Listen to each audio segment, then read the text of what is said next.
गोल चेहरा बना हुआ था। अभी वो भले ही घड़ी की घंटे और मिनट की सुइयां धातु की पतली छड़ें थीं और खास तौर पर सुंदर नहीं थीं, फिर भी उन्होंने अपना टाइम बताने का काम अच्छे से पूरा किया। चैतन्य ने खुद को सांत्वना देते हुए सोचा, जब तक कोई अंदर नहीं देखता तब तक ये ठीक लगता है, क्योंकि वो अभी तक घड़ी बनाने में मास्टर कारीगर नहीं था, इसलिए वो सिर्फ बलपूर्वक ही प्रोजेक्ट को पूरा कर सकता था। यदि कोई ब्लॉक के अंदर देखता तो उसे गियर और पुली रस्सियों का एक उलझा हुआ ढेर दिखाई देता, लेकिन जाहिर है चैतन्य ने यह सुनिश्चित किया था कि सभी एलिमेंट्स अपेक्षित रूप से काम करें। उम्मीद है यदि ये काम करता है तो मुझे लगता है कि इससे कोई फर्क नहीं पड़ता कि ये कैसा दिखता है। इस घड़ी की अच्छी बात यह थी कि इसमें कोई बिजली स्रोत नहीं था, और बुरी बात यह थी कि इसे हर दिन क्रैंक को घुमाना पड़ता था, जिससे धीरे धीरे अंदर का वजन कम हो जाता था और घड़ी की सुइयां चलने लगती थीं और एक सही घड़ी की तरह काम करने लगती थीं। चैतन्य एक तरफ चला गया और उसने जो क्रैंक लगाया था उसे घुमाकर घड़ी को चालू करना शुरू कर दिया। जब चैतन्य को लगा कि क्रैंक कस गया है तो उसके अंदर से एक संतोषजनक ध्वनि गूंजी, जिससे उसके लिए लीवर को और अधिक घुमाना कठिन हो गया। यह दर्शाता था कि यह अपनी सीमा तक पहुंच गया था। चैतन्य ने क्रैंक छोड़ दिया और आखिरकार टिक टॉक घड़ी की सुइयां हर सेकंड टिक टिक करने लगी और एक स्थिर लयबद्ध ध्वनि गूंजने लगी। इसने काम कर ही दिया किया। घड़ी की सुइयों की आवाज सुनकर चैतन्य के दिल में संतुष्टि की लहर दौड़ गई। इसे बनाना एक चुनौती थी, लेकिन ये इसके लायक था। मास्टर चैतन्य, वो क्या है? चैतन्य को यह पता नहीं था, लेकिन उसके पीछे नौकरानियों और बटलरों की भीड़ पहले से ही जमा थी। उनकी आंखें एक्साइटिंग से बल्ब की तरह जल रही थीं जब वे उसे देख रहे थे। विशाल कैबिनेट जो लयबद्ध टिक-टॉक ध्वनि के साथ गूंज उठा। चैतन्य सबको समझाते हुए बोला, सब लोग ध्यान से सुनो, इसे घड़ी कहते हैं। ये 12 भागों में विभाजित है और प्रत्येक भाग 1 घंटे का काम करता है। चैतन्य ने फिर घड़ियां कैसे काम करती हैं इस बारे में बहुत लंबा लेक्चर दिया, लेकिन जैसा कि उसने सोचा था, जिन लोगों ने पहले कभी घड़ी नहीं देखी थी उनके लिए इसे समझना कठिन था। अरे, यहां तक कि उनकी पिछली दुनिया के लोगों को भी घड़ी पढ़ने में परेशानी होती थी, भले ही वे इसे अपने पूरे जीवन में जानते थे। यदि ये सुई अगली पंक्ति में चली जाती है तो ये मोमबत्ती के टिकने की अवधि के बराबर है। जैसे ही चैतन्य ने इसकी तुलना मोमबत्तियों से की जिससे इस दुनिया में लोग समय मापते थे, तो उन्होंने तुरंत इस घड़ी से समय बताने की विधिया को समझ लिया। मैं समझ गया, मास्टर चैतन्य। ओह, मास्टर चैतन्य का एक और आविष्कार, वो बहुत स्मार्ट है। एक बटलर चैतन्य की तारीफ करते हुए बोला। दुर्भाग्यवश वे नहीं जानते थे कि घड़ी अभी भी उपयोगी थी। आखिरकार उन्हें अपने रोजमर्रा जीवन में कभी भी अपने समय का हिसाब नहीं रखना पड़ा, लेकिन ये अब बदलने वाला था, क्योंकि चैतन्य इस दुनिया के हर नियम, कानून और आविष्कार से इस दुनिया को बदलने की शुरुआत कर चुका था। अब से मैं आप सभी को रोजाना सिर्फ 8 घंटे काम करने के लिए आदेश देता हूं, 1 सेकंड भी इससे अधिक नहीं। चैतन्य के शब्दों से तुरंत ही हंगामे जैसी स्थिति पैदा हो गई। सभी नौकरों और नौकरानियों को समझ में नहीं आया कि वे उनके ज्यादा काम करने पर इतने सख्त नियम क्यों लागू कर रहे हैं। अगर वो 8 घंटे से कहीं ज्यादा काम करेंगे तो वो सब है उतना ही ज्यादा साबुन बना पाएंगे, जिससे बेहतर मुनाफा होगा। चैतन्य उनसे साबुन बनाने के लिए पूरी रात काम करने को कह सकता था और वे बिना कोई सवाल किए ऐसा कर देते। आखिरकार वे उनके परिवार में नौकरी करते थे, लेकिन यहां तो वो चैतन्य उनसे बमुश्किल आधा दिन काम करने को कह रहा था। मास्टर चैतन्य, ऐसा क्यों? कौशल्या ने चैतन्य से पूछा। क्या आप हम में से कुछ को यहां से भेजने की प्लानिंग कर रहे हैं? वे लंबे समय तक काम करने और हर दिन हर सेकंड काम करने के इतने आदी हो गए थे कि उन्हें यह नॉर्मल लगने लगा। लेकिन चैतन्य की दुनिया में सभी को पता था कि बहुत ज्यादा काम करने से डिजास्ट्रस रिजल्ट्स होते हैं। लोगों को वर्क और लाइफ के बीच एक हेल्दी बैलेंस बनाए रखना चाहिए, ताकि वे सही मायनों में उस तरह से जी सकें जिस तरह से इंसानों को जीना चाहिए। आखिरकार वे स्लेव्स नहीं थे, इसलिए चैतन्य उनके साथ वैसा ही व्यवहार कर सकता था और इस प्रोसेस में ढेर सारा पैसा कमा सकता था। लेकिन वो उन लोगों में से एक नहीं बनने वाला था जो लोगों का फायदा उठा लेते थे। जहां तक इसका रीजन का सवाल है, तो चैतन्य के पास एक सिंपल रीजन था। अगर मुझे आपकी जगह रखा जाए तो मैं पूरे दिन काम नहीं करना चाहूंगा, बस इतना ही। चैतन्य के शब्दों ने एक बच्चे की अडिग ईमानदारी के साथ उनके दिलों को गहराई से छू लिया। बिल्ट हवेली के स्टाफ को अपने सीने में गर्माहट महसूस हुई। वे इतने लकी कैसे हो सकते थे कि उन्हें एक अच्छे राजा के साथ काम करने का चांस मिला, और वो एकमात्र मास्टर चैतन्य था जिसने उन्हें न केवल नौकरानियों और बटलरों के रूप में देखा, बल्कि इंसानों के रूप में भी देखा। उनमें से कुछ ने अपनी आंखों में आए आंसू पोंछे और हंसने लगे। हाँ, मास्टर चैतन्य, हम होप करते हैं कि आप फ्यूचर में भी ऐसे ही बने रहेंगे। एक नौकरानी बोली, इससे मुझे और भी हार्ड वर्क करने की वाइब्स मिलती है। बटलर खुश होते हुए बोला, हाँ चलो और साबुन बनाते हैं और मास्टर चैतन्य को जितना पॉसिबल हो सके उतना रिच बनाते हैं। मैं ये वर्क पूरी रात करूंगा, भले ही मुझे ऐसा करना पड़े। सब आपस में बातें करने लगे। नौकरानियां और बटलर खुशी से झूम उठे और तुरंत अपने वर्क प्लेस पर जाकर और साबुन बनाने लगे। चैतन्य ने डिसअपॉइंटमेंट में अपना सिर हिलाया और डीप सांस छोड़ी। वे उसकी बात पूरी तरह से मिस कर गए थे। शायद वे वर्क करते रहना इसलिए चाहते हैं क्योंकि उनके पास करने के लिए कुछ बेटर नहीं है। शायद मुझे उन्हें दिन भर की हार्ड वर्क के बाद फॉरवर्ड लुकिंग के लिए कुछ देना चाहिए।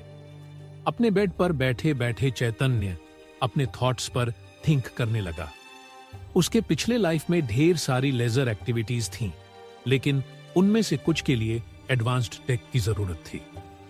यदि मैं उनकी प्लेस में होता तो क्या करना चाहता? चैतन्य खुद को हवेली के नौकरों की जगह रखकर सोचने लगा। तभी उसके माइंड में एक आइडिया क्लिक हुआ। उसे यकीन ही नहीं हो रहा था कि उसने अब तक इसके बारे में नहीं थॉट किया था। वो यूजुअली एनिमे और टीवी में कौन से एंटरटेनमेंट और रिलैक्सेशन स्पॉट्स देखता था। क्या अब चैतन्य करेगा टीवी का आविष्कार? क्या वो इस दुनिया में देख पाएगा एनिमे? जानने के लिए सुनिए ये कहानी।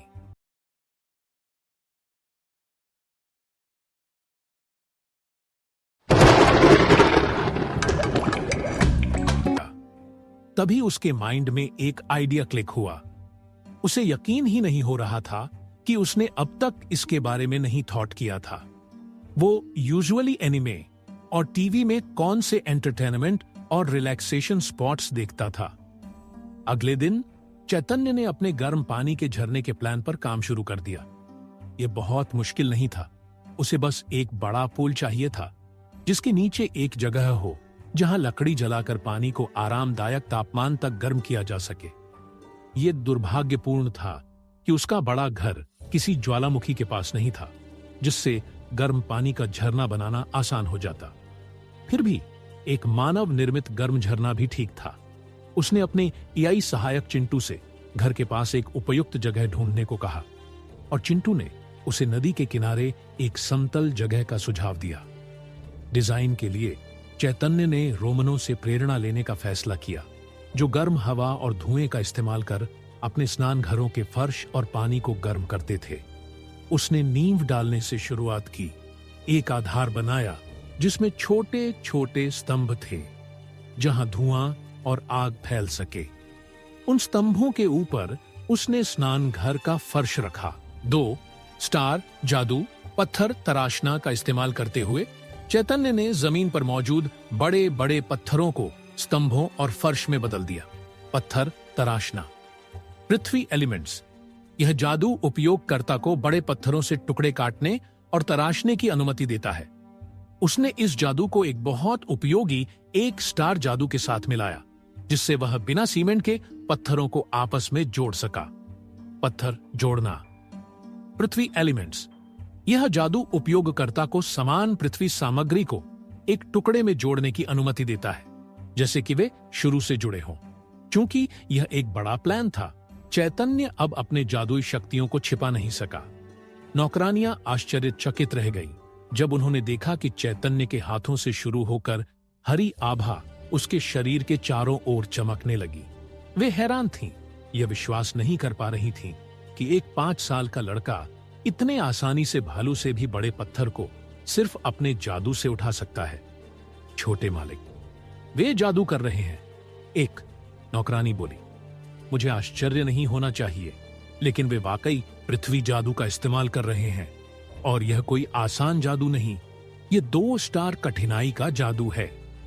कुछ कम जानकार नौकरानियों ने सिर झुकाया। क्या यह वाकई आश्चर्यजनक है कि छोटे मालिक जादू में इतने अच्छे हैं? ज्यादातर प्रतिभाशाली बच्चे भी 5 साल की उम्र में जादू सीखते हैं। अधिक जानकार नौकरों ने युवा नौकरानी को देखा और मुंह बनाया। हाँ, प्रतिभाशाली बच्चों के हिसाब से यह आश्चर्यजनक नहीं है, लेकिन छोटे मालिक अलग हैं। कैसे? उसने पूछा। क्या तुमने कभी इस घर में किसी जादू शिक्षक को आते देखा है?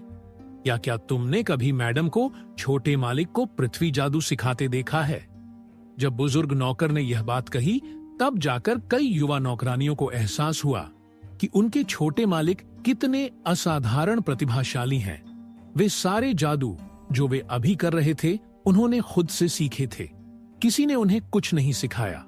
इसका मतलब था कि चैतन्य ने ये जादू या तो अपनी निगाहों से या अपनी समझ से सीखे थे, जो कि इतिहास के केवल असाधारण प्रतिभाशाली लोग ही कर पाए थे।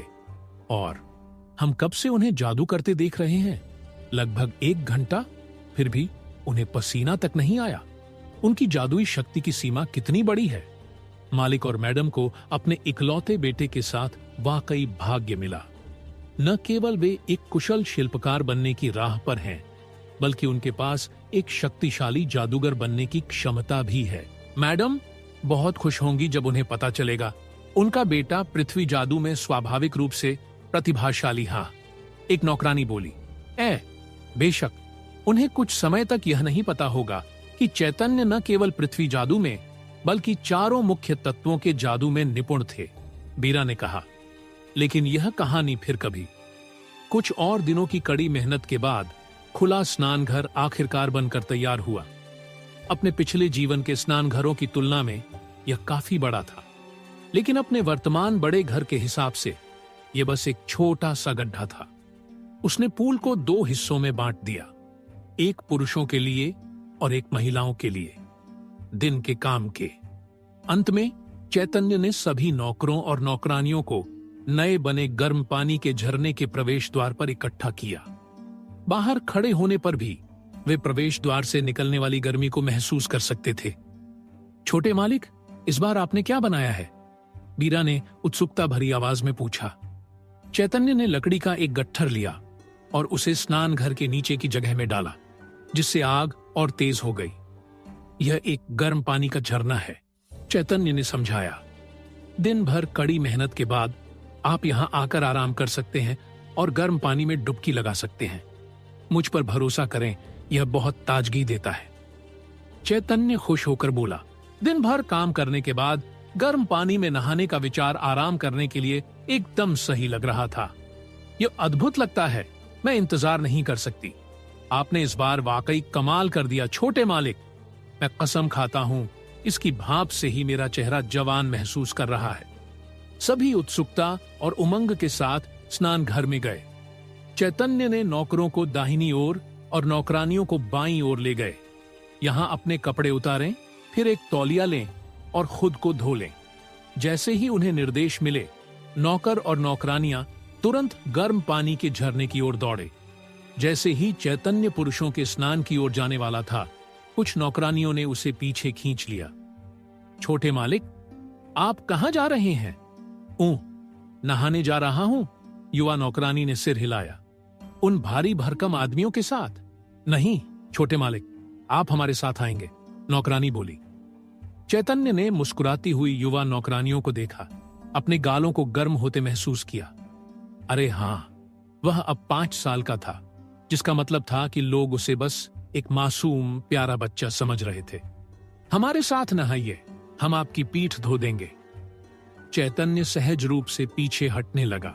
ओह नहीं धन्यवाद, चैतन्य हिचकते हुए बोली। ज्यादातर नौकरानियां युवा थीं, करीब 20 साल की। अपने पिछले जीवन में मरने की उम्र की तुलना में वे ही बच्ची थीं।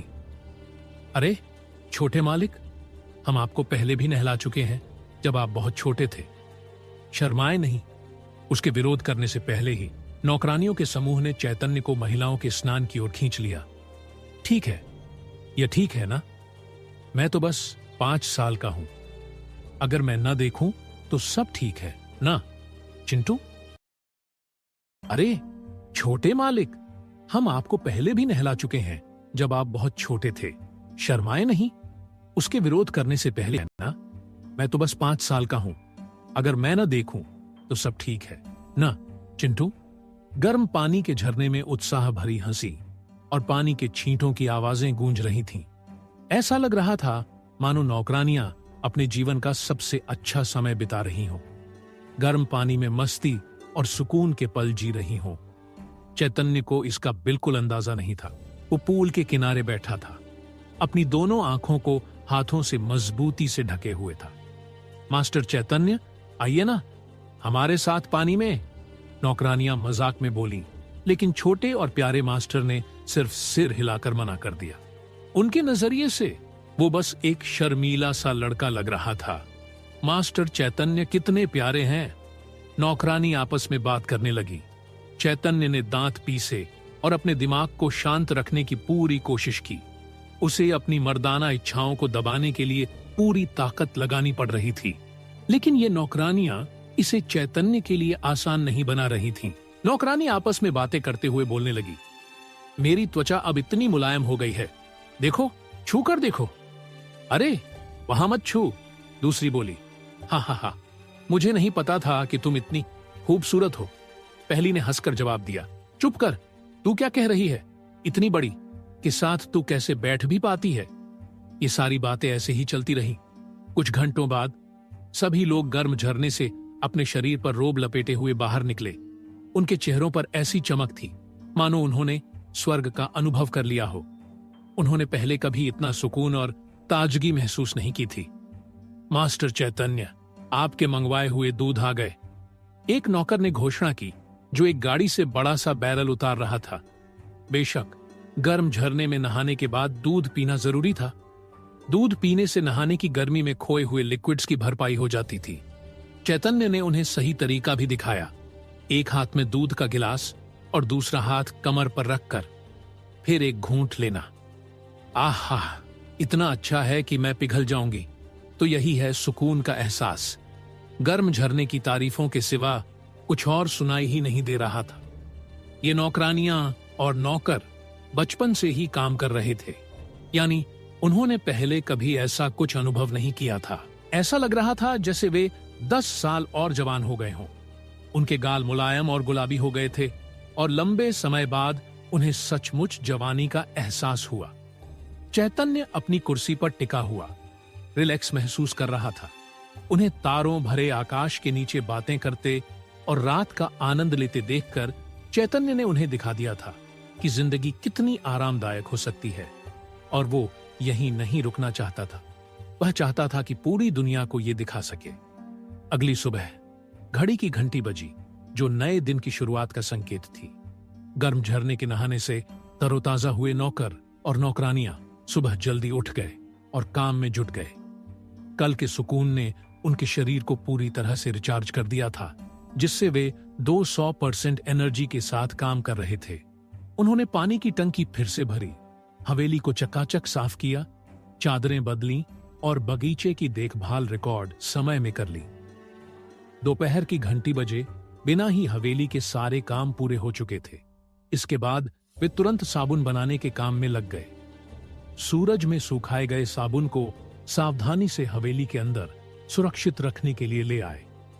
मास्टर चैतन्य के साबुन और शैम्पू के बिजनेस में मदद करके वे उसकी सारी मेहरबानी का बदला चुकाना चाहते थे। आखिरकार कुछ दिनों की मेहनत के बाद चैतन्य ने साबुन और शैम्पू का अच्छा खासा स्टॉक तैयार कर लिया, हर एक अलग अलग वैरायटी में।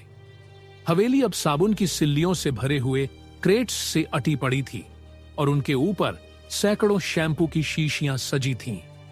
मैं ये प्रोडक्ट्स मालकिनों को डिलीवर करने जा रही हूं, कौशल्या ने सबसे कहा।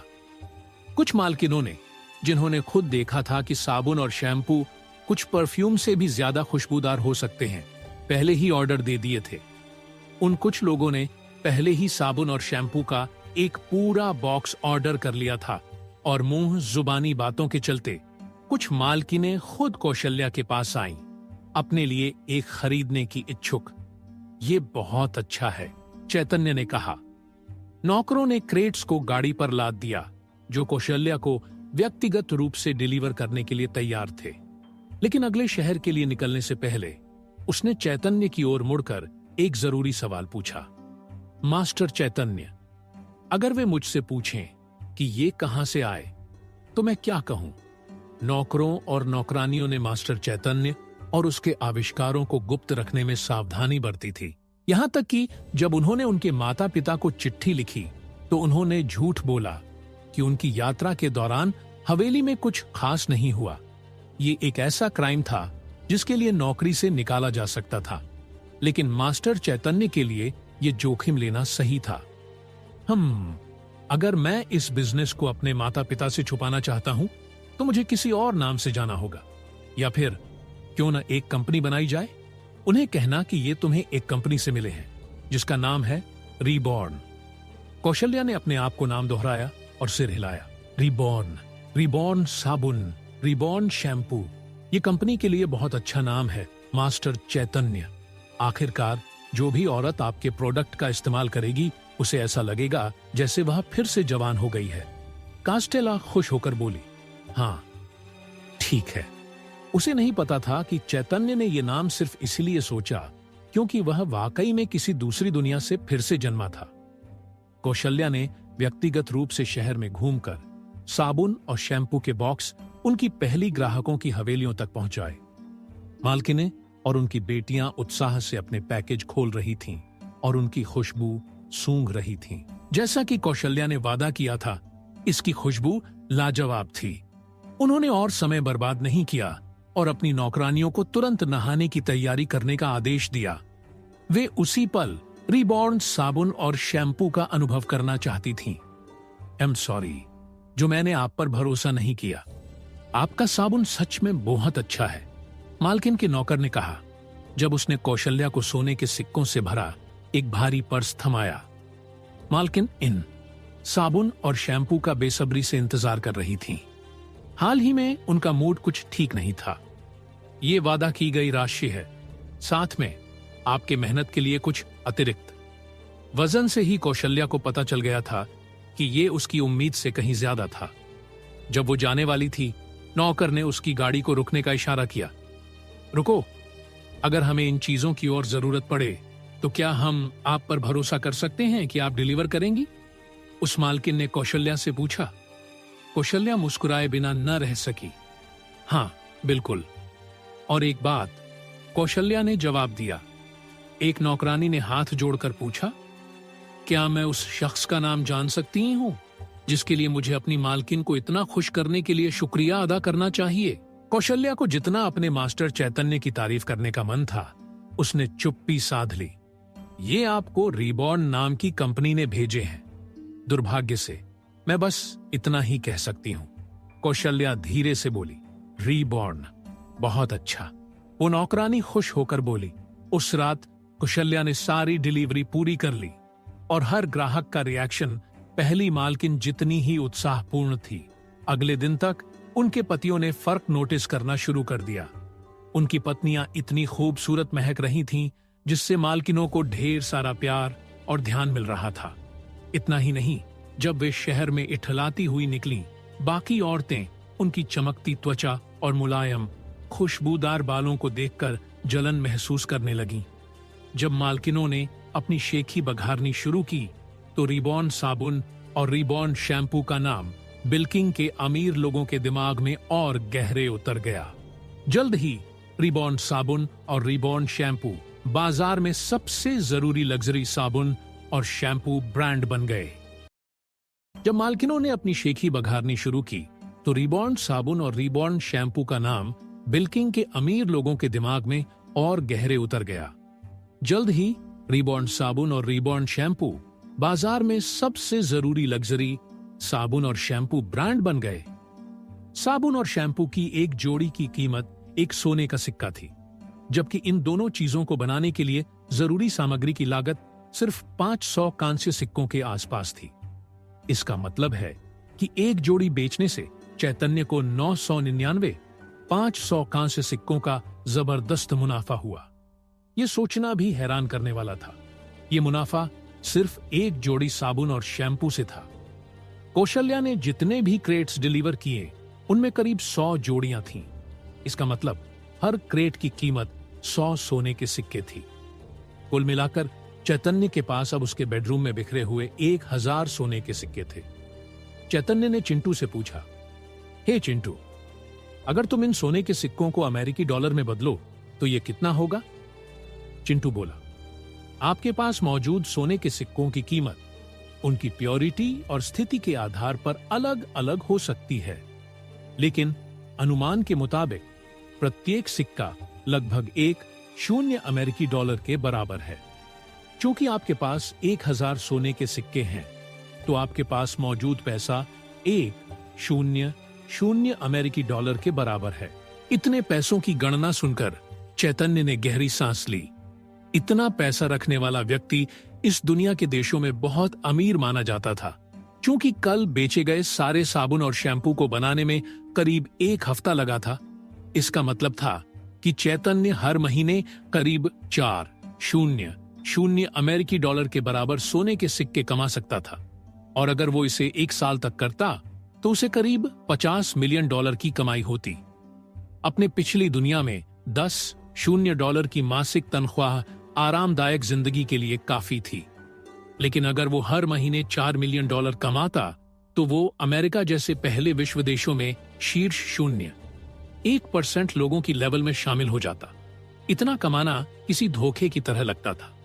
सारा काम नौकरानियां और नौकर कर रहे थे, जबकि वो बस हवेली में आराम फरमाता रहता था। फिलहाल मैं इस पैसे को स्टोर कर लेता हूं, चैतन्य ने सोचा। चैतन्य को अभी पैसे की कमी नहीं थी। अगर उसे कुछ ऐसा खरीदना होता जिसके बारे में वो अपने माता पिता को बताना नहीं चाहता, तो उसके पास खुद खरीदने के लिए भी उसकी जरूरत से ज्यादा पैसा था। कुछ और दिन बीते और कौशल्या दौड़ती हुई चैतन्य के दरवाजे पर आई। उसके चेहरे पर सबसे बड़ी मुस्कान थी। मास्टर चैतन्य, मास्टर चैतन्य, कौशल्या चिल्लाने लगी। चैतन्य ने नींद से उठकर दरवाजा खोला और अपनी आंखें मली। सुबह की घंटी अब भी बजी भी नहीं थी, लेकिन कौशल्या ऐसा लग रही थी जैसे वो घंटों से जाग रही हो। क्या बात है? चैतन्य ने कौशल्या से पूछा। साबुन और शैम्पू बहुत पॉपुलर हो रहा है। मास्टर चैतन्य शहर की दूसरी नौकरानियों से सुनी सारी गपशप सिर्फ रिबॉन्ड साबुन और शैम्पू के बारे में है। कौशल्या खुश होकर बताने लगी, ये तो और भी अच्छा है। चैतन्य ने जम्हाइलित हुए अपनी बॉडी स्ट्रेच करते हुए कहा, शायद इसलिए कि वो दुनिया की सबसे अमीर फैमिली में पैदा हुआ था, लेकिन और पैसे कमाने का सच भी उसे ज्यादा एक्साइटेड नहीं करता था। 1000 सोने के सिक्के उसके लिए काफी लग रहे थे।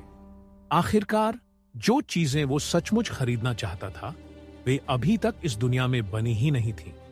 अगर वो उन्हें खरीदना चाहता तो उसे खुद बनाना पड़ता, इसलिए उसे इस दुनिया के बाजारों से कुछ खरीदने की जरूरत नहीं थी। रुको, कौशल्या जाने लगी तो चैतन्य उसे रोकते हुए बोला। हाँ मास्टर, कौशल्या ने कहा और चमकती आंखों से चैतन्य को देखने लगी। मैं क्यों सोच रहा हूं कि ये दुनिया सिर्फ मध्ययुगीन है? मैं तो पूरी तरह भूल गया ये मैजिक की दुनिया भी है। चैतन्य ने मन में सोचा, फिर कौशल्या के करीब झुका और फुसफुसाया, मुझे कुछ चाहिए। क्या तुम मेरे लिए इसे सेक्रेट रूप से खरीद सकती हो? कौशल्या ने चैतन्य के इशारे को समझा और निजी बातचीत के लिए उसके बेडरूम में घुस गई। क्या कोई खास चीज चाहिए मास्टर चैतन्य? कौशल्या ने धीरे से पूछा। चैतन्य ने सिर हिलाया। सबसे पहले मैं तुम पर भरोसा कर सकता हूं ना? चैतन्य ने पूछा। कौशल्या ने सिर हिलाया और अपनी मुट्ठी को छाती पर ठोका।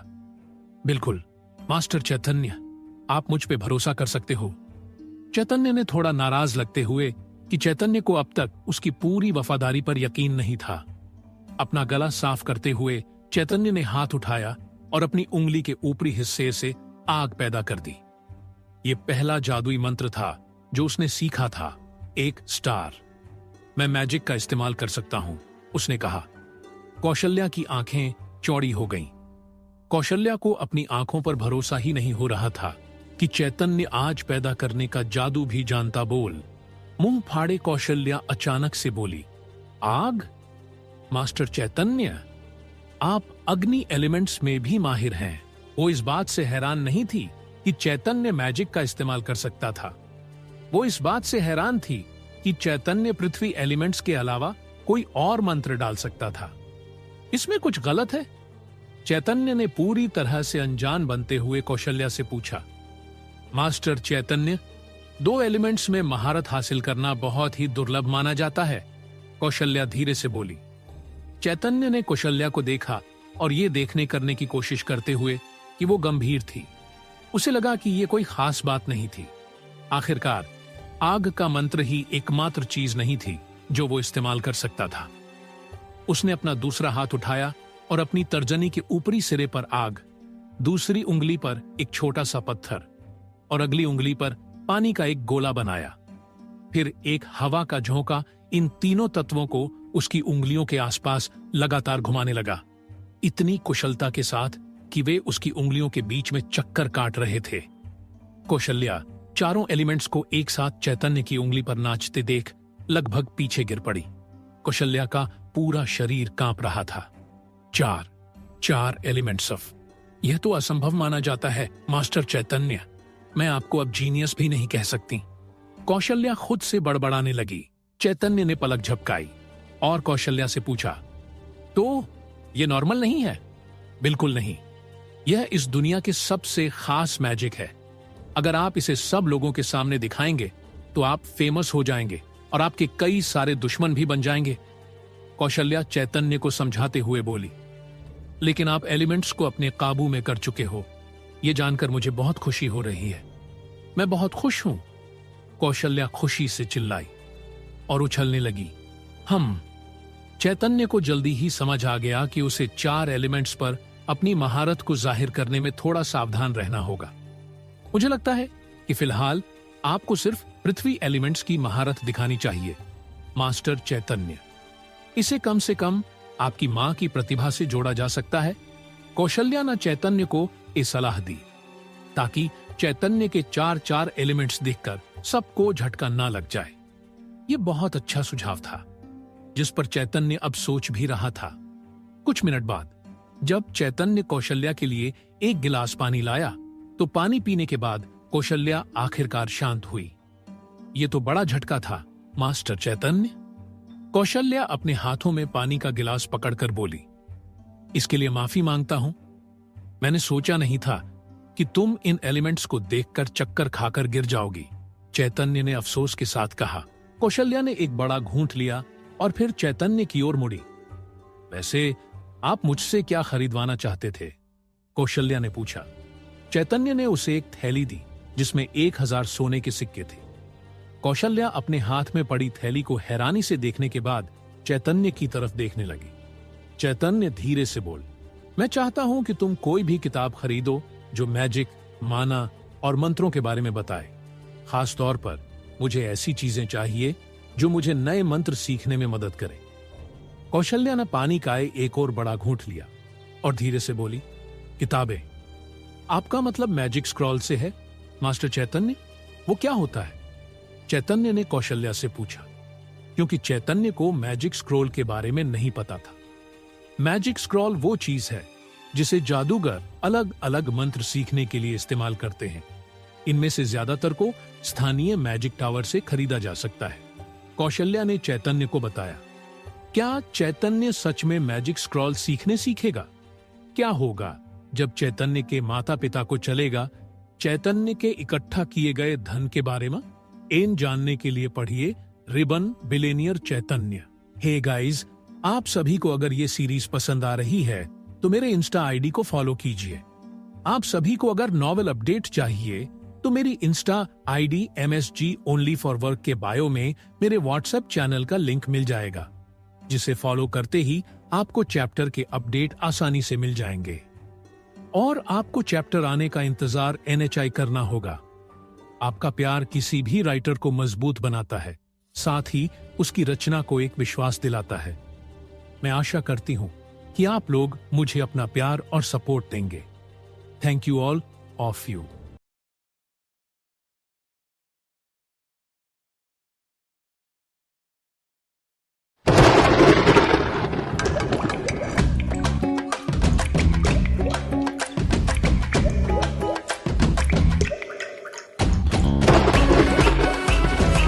कहीं सीलन की बूंदे आपके घर में भी संगीत बनके ना गूंजे, इसीलिए घर बनाएं ACC gold water shield cement के साथ।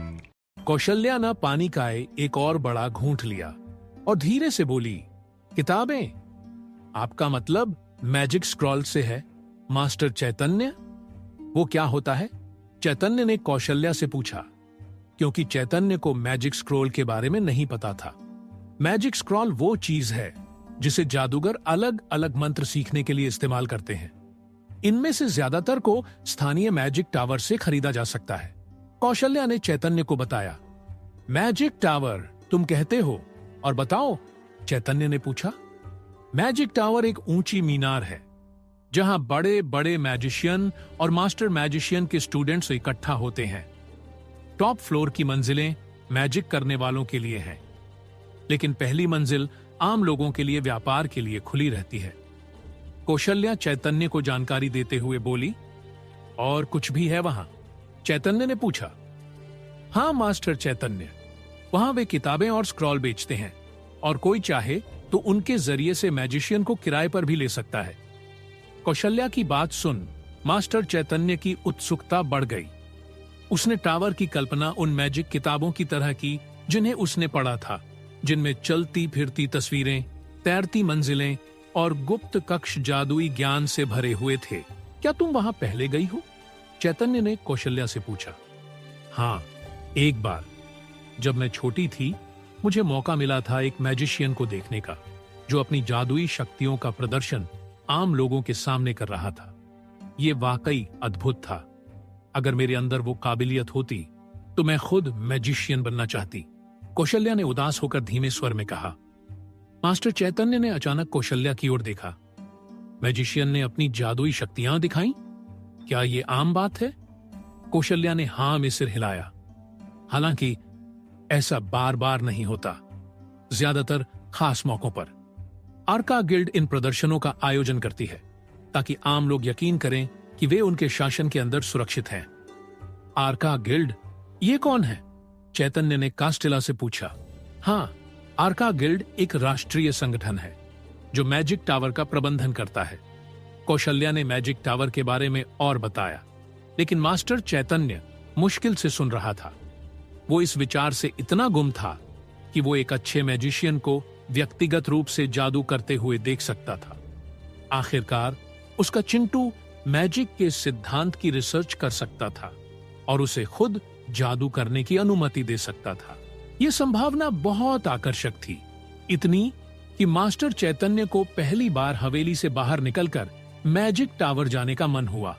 ब्लिंकिंग टाउन यहां से केवल 2 से 3 घंटे की गाड़ी की दूरी पर था, जो इतना दूर नहीं था। मास्टर चैतन्य, क्या आप सुन रहे हैं? मास्टर चैतन्य ने अपने चिंटू पर भरोसा किया कि वो उसके लिए सुनेगा। उसे ध्यान देने की जरूरत नहीं थी। क्या तुम डिस्क्रिप्शन के साथ बता सकते हो कि उसने क्या कहा? चैतन्य ने चिंटू से पूछा। मैजिक टावर का प्रबंधन आर्का गिल्ड करती है। ये एक राष्ट्रीय संगठन है जो मैजिशियन और आम लोगों के बीच शांति बनाए रखने के लिए जिम्मेदार है। चैतन्य ने बस चिंटू के जवाब को दोहराया, जिससे कौशल्या उसकी सुनने की काबिलियत से प्रभावित हुई। क्या तुम्हें लगता है कि मैं मैजिक टावर जा सकता हूं? चैतन्य ने पूछा। कौशल्या हैरान रह गई और तुरंत ना में सिर हिलाकर मना कर दिया। मुझे माफ करें मास्टर चैतन्य, आपके जैसे रुतबे वाले व्यक्ति के लिए ये बहुत हंगामा खड़ा कर देगा। जैसे ही आप हवेली से बाहर निकलेंगे, आपके माता पिता को तुरंत खबर हो जाएगी और वे घर लौटकर हम सभी को नौकरी से निकाल देंगे। कौशल्या डरते हुए बोली। मास्टर चैतन्य ने परेशानी से आह भरी। वो बार बार भूल जाता था कि वो बिल्ट फैमिली का सबसे छोटा बेटा था। जो दुनिया का सबसे अमीर परिवार था। अपनी पिछली जिंदगी में भी मशहूर हस्तियों के बच्चों को तुरंत ध्यान का सेंटर पॉइंट बनना पड़ता था। ये दुनिया भी उससे अलग नहीं दिखती थी। ठीक है, मुझे कोई जल्दी नहीं। चैतन्य ने आखिरकार इस विचार को छोड़ दिया। ये सबसे अच्छा निर्णय है, मास्टर चैतन्य। वैसे भी इसमें कोई शक नहीं कि जैसे ही आपके माता पिता को आपकी मैजिक टैलेंट के बारे में पता चलेगा, वे आपको मैजिक टावर ले जाएंगे, कौशल्या समझाते हुए बोली। मास्टर चैतन्य ने अपने आप में सहमति जताई। ये वास्तव में उसके पक्ष में काम कर सकता था। अगर वो अपने माता पिता के साथ मैजिक टावर गया तो मैजिशियन निश्चित रूप से उनके साथ अच्छा व्यवहार करने की कोशिश करेंगे, और ऐसा करते हुए मास्टर चैतन्य उनका फायदा उठाकर उनसे अपने सामने जादू करने को कह सकता था। वे इसे सिर्फ एक बच्चे की मैजिक के लिए एक्साइटमेंट समझेंगे, लेकिन मास्टर चैतन्य चुपके से उनके जादू को सीख सकता था। एक और दिन बीत गया और मास्टर चैतन्य ऊबने लगा था। जब से कौशल्या ने मैजिक टावर का जिक्र किया था, वो मैजिक का ख्याल अपने दिमाग से निकाल नहीं पा रहा था। मेरा दिमाग बहुत तेज है, क्या कुछ और है जो मैं अपने दिमाग को व्यस्त रखने के लिए कर सकता हूं? चिंटू ने चैतन्य से पूछा। तभी उसे एक विचार आया। अपनी पिछली जिंदगी में मरने से पहले वो अपने कंप्यूटर पर एक ऑनलाइन गेम का आदी हो गया था। वो गेम उस समय काफी फेमस हो गया था। हालांकि वो आधुनिक युग से पहले 1000 साल से भी ज्यादा समय से मौजूद था। ये कोई रोल प्लेइंग गेम नहीं था, न ही मल्टीप्लेयर। वास्तव में ये उससे कहीं ज्यादा सरल था। ये था ऑनलाइन शतरंज। हालांकि वो अपनी पिछली जिंदगी में सारा दिन अपने घर की चारदीवारी में बिताता था, उसे कभी फिजिकली रूप से शतरंज खेलने का मौका नहीं मिला था। लेकिन अब उसके पास ये मौका था। मास्टर चैतन्य ने समय बर्बाद नहीं किया और अपने बिस्तर से उछलकर बाहर निकला। बर्तन धो रही नौकरानियों के पास से गुजरा, उन्हें अच्छे से ग्रीट दिया और फिर बाहर की ओर बढ़ गया। फिर चैतन्य जंगल में गया ताकि एक मोटे तने वाला बड़ा पेड़ ढूंढ सके। एक उपयुक्त पेड़ मिलने पर उसने एक स्टार जादू का इस्तेमाल किया और पेड़ को एक एक टुकड़े करके काट डाला। कुछ देर बाद जब पेड़ आखिरकार गिर गया, मास्टर चैतन्य ने अपनी उंगलियों को खुरदरी सतह पर फिराया और एक परफेक्ट 860 ग्रिड इमेजिनम किया, शतरंज की बिसात का आधार, यानी शतरंज के बॉक्स। कुछ घंटों बाद मास्टर चैतन्य जंगल से निकला, एक चमकदार पतली आयताकार बिसात और एक छोटा थैला लिए हुए जिसमें कुछ लकड़ी की मूर्ति जैसे टुकड़े थे। तब तक घंटी बज चुकी थी, जो सभी के काम के अंत और विश्राम के समय की सूचना दे रही थी। ज्यादातर नौकरानियां तुरंत गर्म पानी के झरनों की ओर दौड़ी, लेकिन कुछ नौकर जो हर दिन गर्म पानी में नहाने से थक चुके थे, उन्होंने अपने रेस्ट का समय कुर्सियों पर आराम करते हुए बिताना चुना। थम! नौकर चौंक गए जब मास्टर चैतन्य ने शतरंज की बिसात को मेज पर जोर से रखा। मास्टर चैतन्य, आप यहां हैं। उन्होंने चैतन्य को ग्रीट किया और सीधे होकर बैठते हुए पूछा।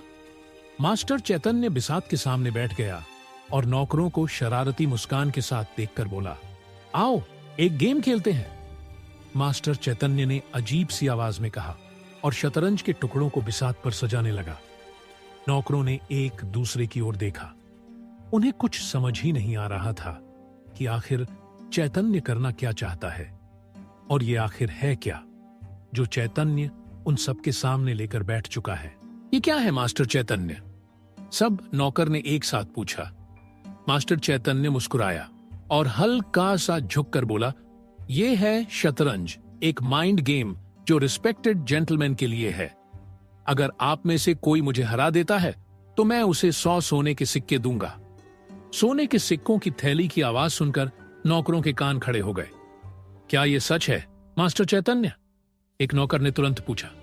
मास्टर चैतन्य पीछे झुका और हाथ बांधकर बोला, बशर्ते ये 100 सोने के सिक्के आपके होंगे, अगर आप मुझे हरा दें तो। तभी एक अनुभवी नौकर, जिसके बाल सफेद और मूछें वैक्स की हुई थीं, वो आगे बढ़ा, युवा नौकरों को पीछे धकेलते हुए, और मास्टर चैतन्य के सामने खड़ा हो गया। हो, माइंड और रिस्पेक्टेड जेंटलमैन कहते हैं ना, तो फिर मुझे आजमाने दीजिए मास्टर चैतन्य। मास्टर चैतन्य की मुस्कान और चौड़ी हो गई। मुझे पता था बीरा, तुम्हें यह मजेदार लगेगा। ठीक है, इस गेम का नाम है शतरंज और इसके नियम इस तरह हैं। जैसे ही मास्टर चैतन्य ने नियम समझाने शुरू किए, नौकर ध्यान से सुनने लगे। उनके चेहरे धीरे धीरे सिकुड़ने लगे, क्योंकि उन्हें गेम कितना आसान लग रहा था। बस राजा को पकड़ना है, ये तो आसान है। बड़ा और अनुभवी बटलर खुश होते हुए बोला। मास्टर चैतन्य ने नियम समझाने शुरू किए। नौकर ध्यान से सुनने लगे। उनके चेहरे धीरे धीरे सिकुड़ने लगे, क्योंकि उन्हें गेम कितना आसान लग रहा था। बस राजा को पकड़ना है, ये तो आसान है। बड़ा और अनुभवी बटलर खुश होते हुए बोला। घंटों बीत गए। जब नौकरानियां हाई हॉट स्प्रिंग्स पर आराम करके वापस लौटी तो उन्हें एक अजीब नजारा दिखा। सारे बटलर एक ही टेबल के चारों ओर इकट्ठा होकर गहरी चर्चा में डूबे हुए थे। इतना ही नहीं, वे काफी शोर भी मचा रहे थे। नहीं, सबसे अच्छा चाल यह होगी कि घोड़ा वहां ले जाए, एक बटलर बोला। लेकिन ऐसा करने पर बिशप उसे पकड़ लेगा। दूसरा बटलर बोला, तुम सब गलत समझ रहे हो। मास्टर चैतन्य बस एक चाल दूर है राजा को घेरने से। तीसरा बटलर बोल पड़ा। चैतन्य ने शांत होकर रानी के पुराने से टुकड़े को उठाया और अपने प्रतिद्वंद्वी के प्यादे को हटाकर बीरा के राजा को घेर लिया, जिससे उसे हार मानने के अलावा कोई रास्ता नहीं बचा। चेकमेट, चैतन्य ने गर्व भरी मुस्कान के साथ कहा। बीरा में आज वो ठंडा और सम्मानजनक रवैया नहीं था जो आमतौर पर उसमें होता था। उसके सफेद बाल, जो हमेशा करीने से संवरे रहते थे, अब बेतरतीब हो चुके थे, क्योंकि वो हर बार चैतन्य की बहुमुखी रानी के हमले पर सिर खुजलाती था और उसकी बाल बिगड़ जाते थे। हारने वाले बटलर की मशहूर मूंछें थीं, जिनका वैक्स निकल चुका था, हार मानकर गले तक लटक रही थीं।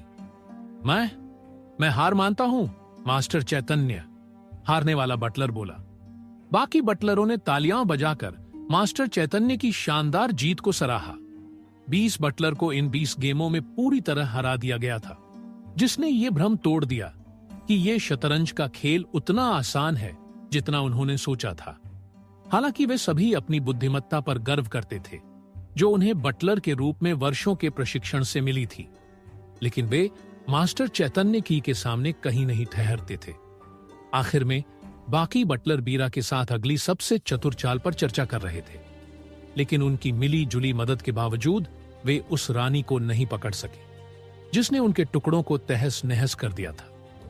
चैतन्य हंसे और हाथों को फैलाकर बोले, बुरा मत मानो, आखिरकार मेरी शुरुआत तुमसे पहले हो चुकी थी।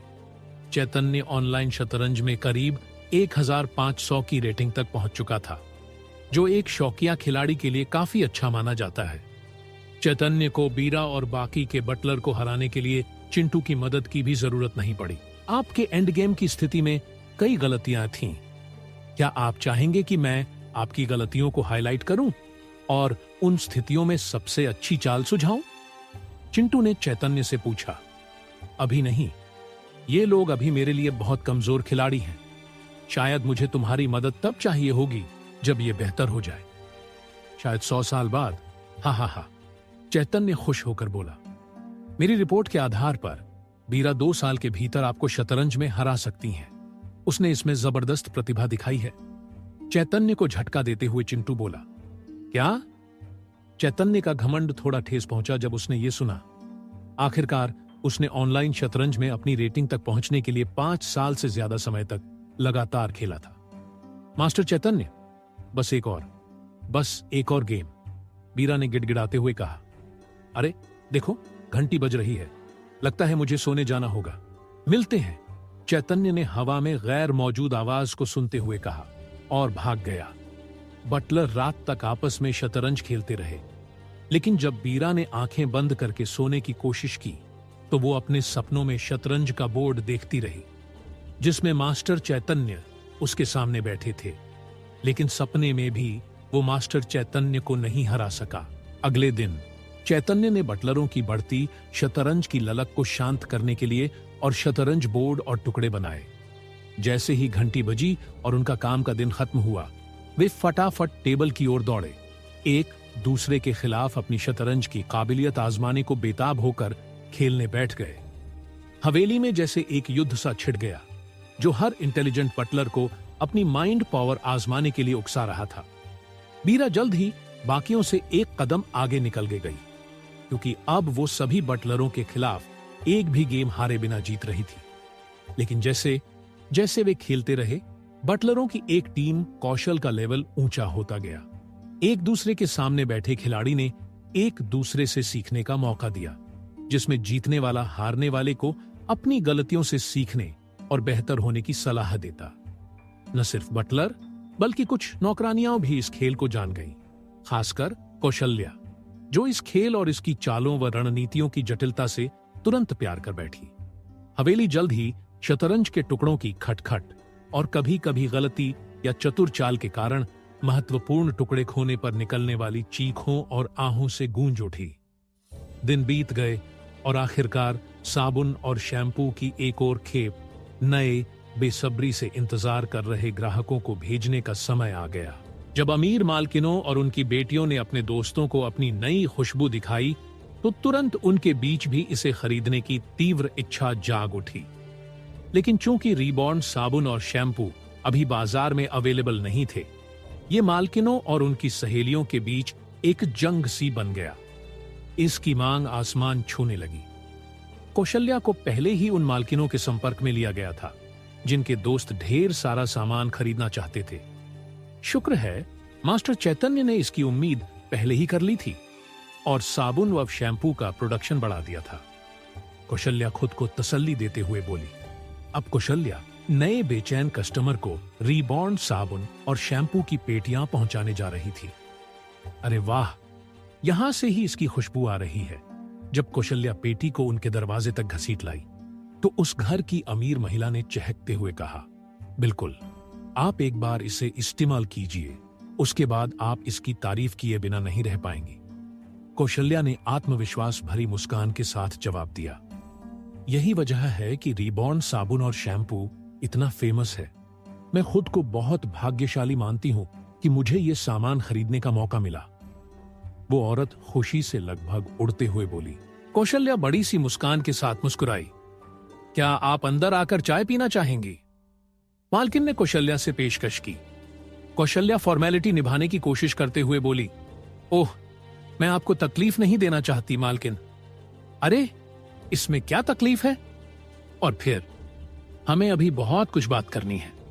मेरी कुछ सहेलियां भी अपने लिए एक पेटी खरीदना चाहती हैं, शायद आप उनकी मदद कर सकें। मालकिन ने कौशल्या से कहा। पैसे की संभावना को भांपते हुए कौशल्या ने आखिरकार न्योता स्वीकार कर लिया और मालकिन के साथ चाय पीने अंदर चली गई। बगीचे में बैठकर दोनों ने चाय की चुस्कियां ली और बिस्किट खाए। ओह, एक मेहमान। शायद आज की सबसे दिलचस्प बात यही है। एक अच्छे कपड़ों में सजा धजा आदमी अपनी कुर्सी पर लेटे हुए बुदबुदाया, मेरे पति की तरफ से मैं माफी मांगती हूं। वे इन दिनों बहुत बोर हो रहे हैं तो किसी को भी कुछ भी बोल देते हैं। मालकिन ने हल्की झुंझलाहट भरी मुस्कान के साथ कहा। तभी कौशल्या के दिमाग में एक विचार कौंधा। वो मालकिन के पति की ओर मुड़ी और बोली, बोर हो रहे हैं साहब, तो मुझे एक मौका दीजिए। शायद मैं आपको एक छोटे से खेल जिसे शतरंज कहते हैं उससे रूबरू करा सकूं और आप खुशी से वक्त बिता सके। तभी कौशल्या के दिमाग में एक विचार कौंधा। वो मालकिन के पति की ओर मुड़ी और बोली, बोर हो रहे हैं साहब, तो मुझे एक मौका दीजिए। शायद मैं आपको एक छोटे से खेल जिसे शतरंज कहते हैं उससे रूबरू करा सकूं और आप खुशी से वक्त बिता सके। वो कैसे? उसे आदमी ने एक्साइटेड होकर कौशल्या से पूछा। कौशल्या तुरंत उठकर घर के बाहर खड़ी अपनी गाड़ी में आई और वहां पर रखे अपने शतरंज को उठाकर तुरंत उस घर के अंदर जाकर मलिक के सामने बैठ गई। उस घर का मालिक और मालकिन हैरान होकर कौशल्या को शतरंज के बॉर्डर पर लगाते राजा और उसकी सेना को देख रहा था। एक राजा, उसके 2 हाथी, 2 घोड़े, 2 ऊंट, 1 मंत्री और सेना 8 सिपाही। और ये रहा चेकमेट। साहब, कौशल्या ने मालिक के सामने दोनों टीम का खेल खेल कर दिखाया और राजा को घेर लिया। जब उसने अपने मंत्री से राजा को घेर कर मार दिया तो वो आदमी हारने से निराश होने के बजाय अविश्वसनीय उत्साह के साथ उछल पड़े। ये तो बहुत इंटरेस्टिंग है। चालों में इतनी संभावनाएं हैं कि मैं 5 चाल आगे की सोचने से खुद को रोक नहीं पा रहा। वो आदमी अपना दिमाग लगाते हुए बोला। कौशल्या उस आदमी की बात सुन हंस पड़ी। वो भी ऐसी ही थी जब उसने पहली बार शतरंज के बारे में सीखा था। ये खेल जिसे शतरंज कहते हैं, क्या मैं अपने लिए एक खरीद सकता हूं? मुझे अपने दोस्तों को इसके बारे में बताना ही होगा। उन्हें ये बहुत मजेदार लगेगा। वो आदमी कौशल्या से रिक्वेस्ट करते हुए बोला। ये एक अप्रत्याशित मोड़ था। कौशल्या अपना शतरंज बोर्ड केवल इसलिए अपने साथ लेकर आई थी क्योंकि गाड़ी में ट्रैवल के दौरान उसे बोरियत होती थी। वो अकेले खेलती और अपनी कल्पना से अपने कौशल को बेहतर करने की कोशिश करती। जब उस आदमी ने कहा कि वो बोर हो रहे हैं, तो कौशल्या ने बस उनके साथ शतरंज खेलने का सोचा, क्योंकि वो खुद भी खेलना चाहती थी। उसने कभी नहीं सोचा था कि इससे रीबॉर्न कंपनी के लिए एक और बिजनेस का आइडिया बन सकता है। ठीक है साहब, मैं अपने मालिक से कहूंगी कि आपको शतरंज के बोर्ड उपलब्ध कराए जाए, पर मुझे माफ कर देना, मैं आपको ये शतरंज बोर्ड नहीं दे सकती, क्योंकि ये हमारे मालिक ने मुझे तोहफे में दिया है और तोहफे में दी हुई चीज बेची नहीं जाती। इतना कहकर कौशल्या ने अपने दोनों हाथों को रिक्वेस्ट करते हुए उस आदमी के सामने जोड़ दिया। ठीक है, तुम जल्दी से पता करके बताओ, और अगर संभव हो सके तो मुझे भी ये शतरंज बोर्ड ला कर दो। वो आदमी खुश होते हुए बोला, क्योंकि अब उससे शतरंज के लिए इंतजार नहीं हो रहा था। जी बिल्कुल, मैं जल्द ही आपको बताऊंगी। कौशल्या ने खुश होकर इतना कहा और अपने शतरंज बोर्ड के साथ वहां से निकल गग। उसी शाम हवेली के अंदर पहुंचते ही कौशल्या ने सारा मुनाफा और सोने के सिक्के चैतन्य के हाथ में रखा और चैतन्य को खुश होकर उस आदमी से की गई मुलाकात के बारे में बताने लगी। चैतन्य भी कौशल्या की बात सुनकर थोड़ा हैरान था, लेकिन जब कौशल्या ने शतरंज के बिजनेस के बारे में बोला तो चैतन्य कुछ सोचने लगा। ठीक है, क्यों नहीं, हम ये बिजनेस भी करेंगे, चैतन्य ने कहा। बढ़िया मास्टर चैतन्य, अब ये बताइए, हम एक बोर्ड सेट कितने में बेचें? एक सोने का सिक्का? नहीं, ये तो बहुत कम है। 10 सोने के सिक्के कैसे रहेंगे? कौशल्या के अनुसार शतरंज एक महंगी चीज थी, क्योंकि चैतन्य खुद हर टुकड़े को बनाते थे। एक ऐसी प्रक्रिया जिसमें मास्टर चैतन्य का बहुत समय और मेहनत लगती थी। नौकर नौकरानियां ये काम नहीं कर सकते थे, क्योंकि उनके पास न तो मैजिक था और न ही इतनी बारीक मूर्तियां तराशने की कारीगरी। उसके अकॉर्डिंग एक बोर्ड की कीमत कम से कम 100 सोने के सिक्के होनी चाहिए। नहीं, ये बहुत महंगा है, हमें इसे करीब 100 कांस्य सिक्कों में बेचना चाहिए, चैतन्य ने अपनी ठुड्डी रगड़ते हुए कहा। कांस्य सिक्के? सोने के सिक्के नहीं? मास्टर चैतन्य, क्या ये बहुत सस्ता नहीं है? कौशल्या चौंकते हुए बोली। चैतन्य ने सोचते हुए सिर हिलाया और कौशल्या से पूछा, तुम्हें क्या लगता है कि अगर हम शतरंज बोर्ड को बाजार में लाएं और इसकी कीमत एक सोने का सिक्का रखें तो क्या होगा? लोग इसे खरीदना चाहेंगे? कौशल्या ने तुरंत जवाब दिया। चैतन्य ने सहमति में सिर हिलाया। हाँ, लेकिन अगर वे इसे खरीदने में सक्षम न हुए तो फिर क्या होगा? चैतन्य ने सवाल किया। चैतन्य का सवाल सुनकर कौशल्या चुप रह गई। वे पैसे बचाएंगे ताकि इसे खरीद सकें? कुछ देर सोचने के बाद कौशल्या बोली, नहीं, यह होगा कि दूसरे लोग अपने शतरंज बोर्ड बहुत कम कीमत में बनाएंगे।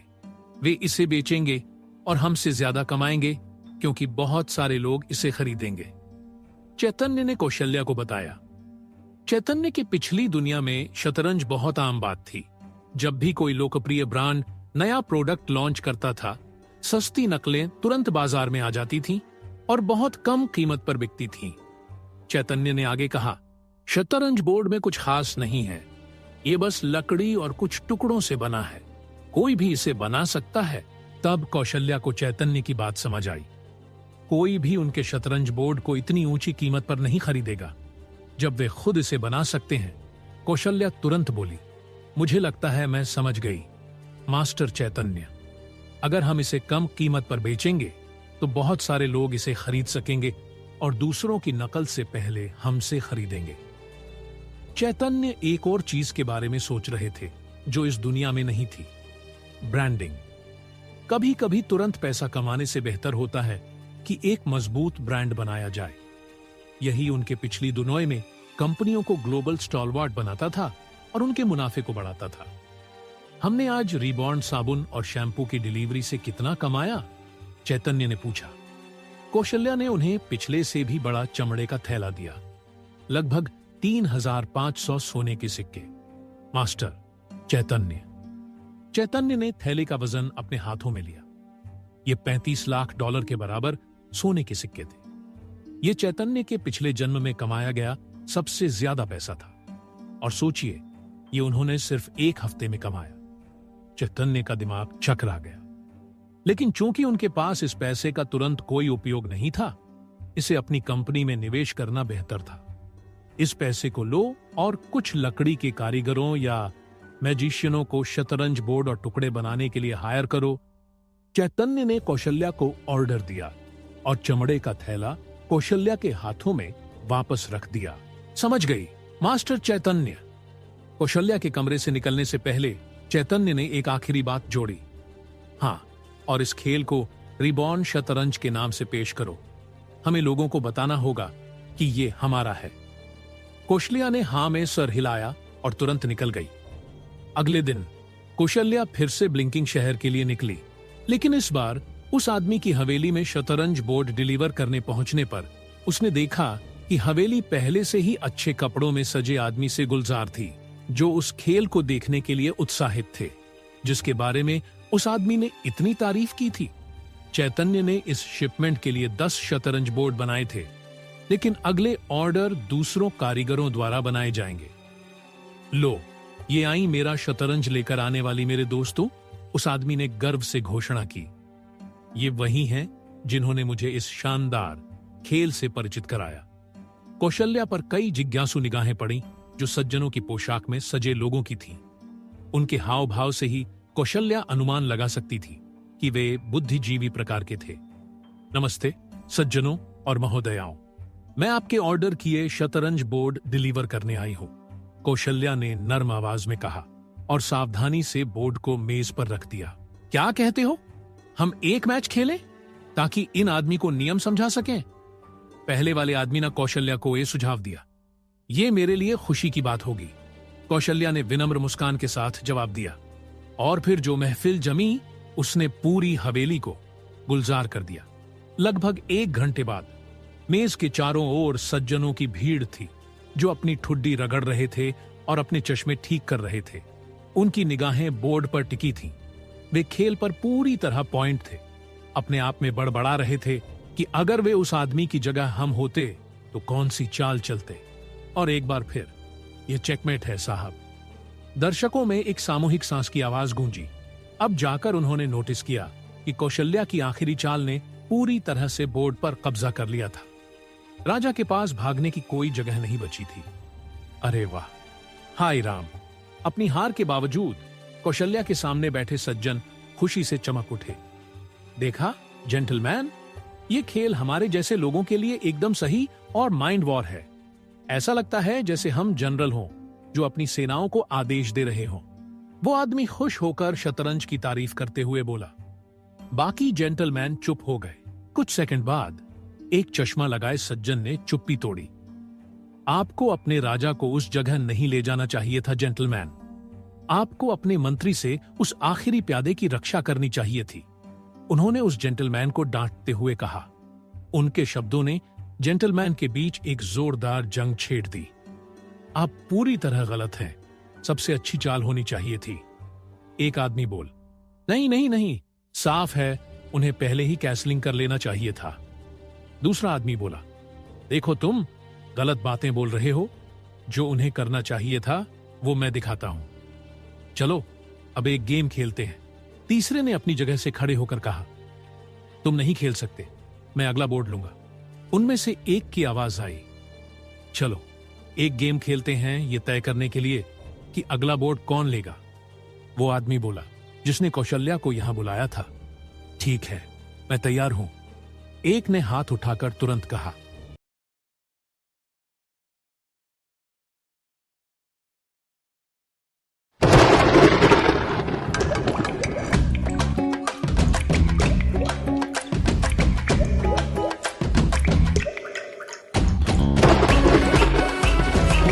कहीं सीलन की बूंदें आपके घर में भी संगीत बनके ना गूंजे, इसीलिए घर बनाएं ACC gold water shield cement के साथ।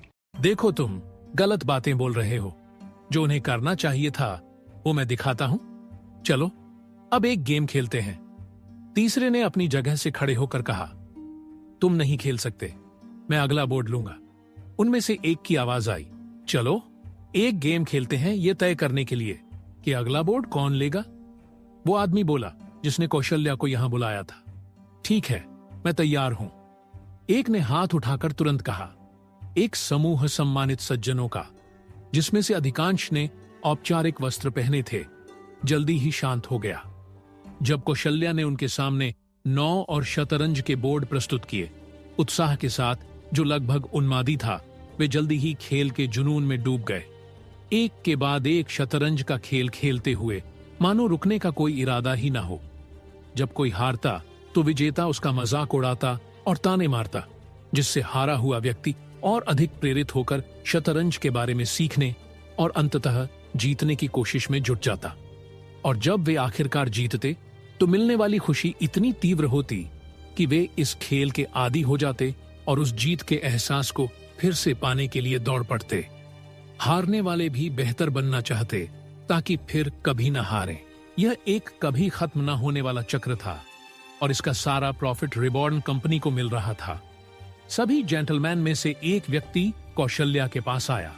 उसने गौर किया कि बाकियों के विपरीत वो औपचारिक वस्त्र नहीं पहने था, बल्कि एक गहरे रंग का लबादा पहना था, जिसके सीने पर जटिल रून्स खड़े हुए थे। क्या आप हमारे लिए 100 और बोर्ड और मोहरे उपलब्ध करवा सकती हैं? उसने पूछा। कौशल्या ने सिर झुकाया। आपको ठीक कितने चाहिए? 100 नहीं 1000। कम से कम अभी 100 और बाद में और। क्या आप ये कर सकती हैं? कौशल्या ने शायद इन जेंटलमैन की शतरंज की लत को कम आंका था।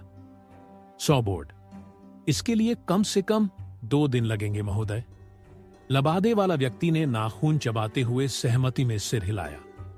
ठीक है, जितनी जल्दी हो सके। आपको इन्हें शहर के जादू मीनार तक पहुंचाना होगा। आप इससे परिचित हैं ना?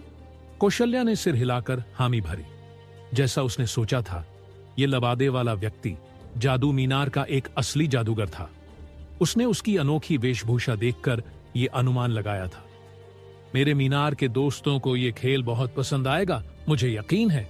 यह जादूगर्स के दिमाग को तेज करने के लिए एकदम सही खेल है।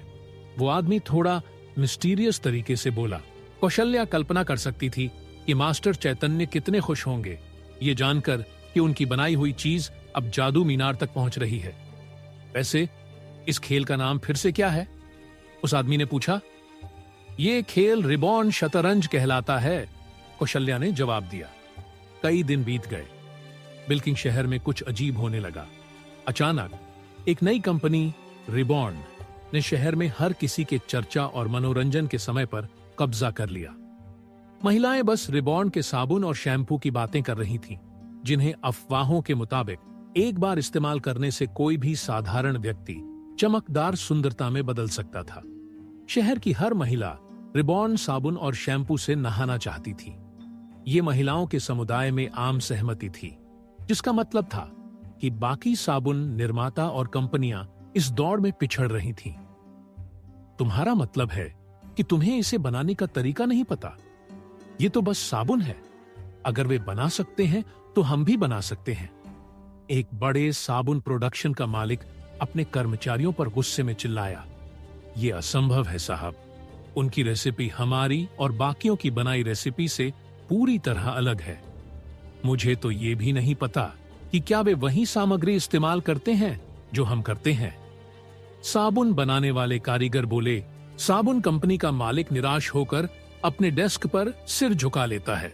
चाहे जितना कोशिश कर लें, वे रिबॉर्न साबुन की खुशबू और झाग की बराबरी नहीं कर पा रहे थे। रिबॉर्न, ये अनजान कंपनी आखिर कहां से आई? उसने गुस्से में कहा। अपना दिमाग शांत करने के लिए वो अपनी फैक्ट्री की ओर चला, जहां उसका ज्यादातर साबुन बनता था।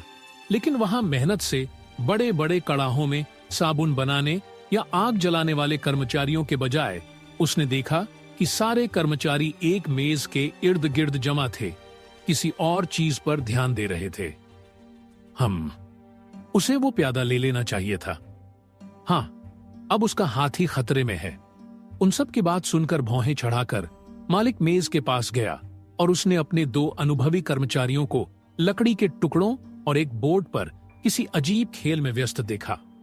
वो उन्हें काम में डील देने के लिए डांटने ही वाला था, लेकिन कुछ मिनट तक खेल देखने के बाद वो भी इसकी जटिलता से आकर्षित हो गया। उसे भी ये खेल खेलना था। यह खेल तो मजेदार लगता है, उसने स्वीकार किया। इसका नाम क्या है? कर्मचारियों ने पीछे मुड़कर देखा भी नहीं और जवाब दिया, ये रिबॉर्न शतरंज है। रिबॉर्न। हाय। वो बार बार इस नाम को बुदबुदाया और फिर बेहोश होकर गिर पड़ा। हवेली में धंधा अच्छा चल रहा है मास्टर चैतन्य, कौशल्या ने रिपोर्ट दी। चैतन्य धीरे से बोला, कई अमीर लोग हमसे साबुन और शैम्पू की पेटियां खरीदने के लिए संपर्क कर रहे हैं। कुछ व्यापारी भी हमारे उत्पाद खरीदना चाहते हैं ताकि वे उन्हें दूसरे शहरों में बेच सकें। रिबॉर्न शतरंज की बात करें तो ये भी तेजी से फैल रहा है।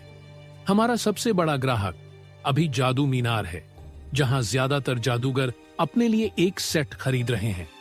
मुझे तो मांग को पूरा करने के लिए अलग अलग शहरों से 50 कारीगर भी नियुक्त करने पड़े।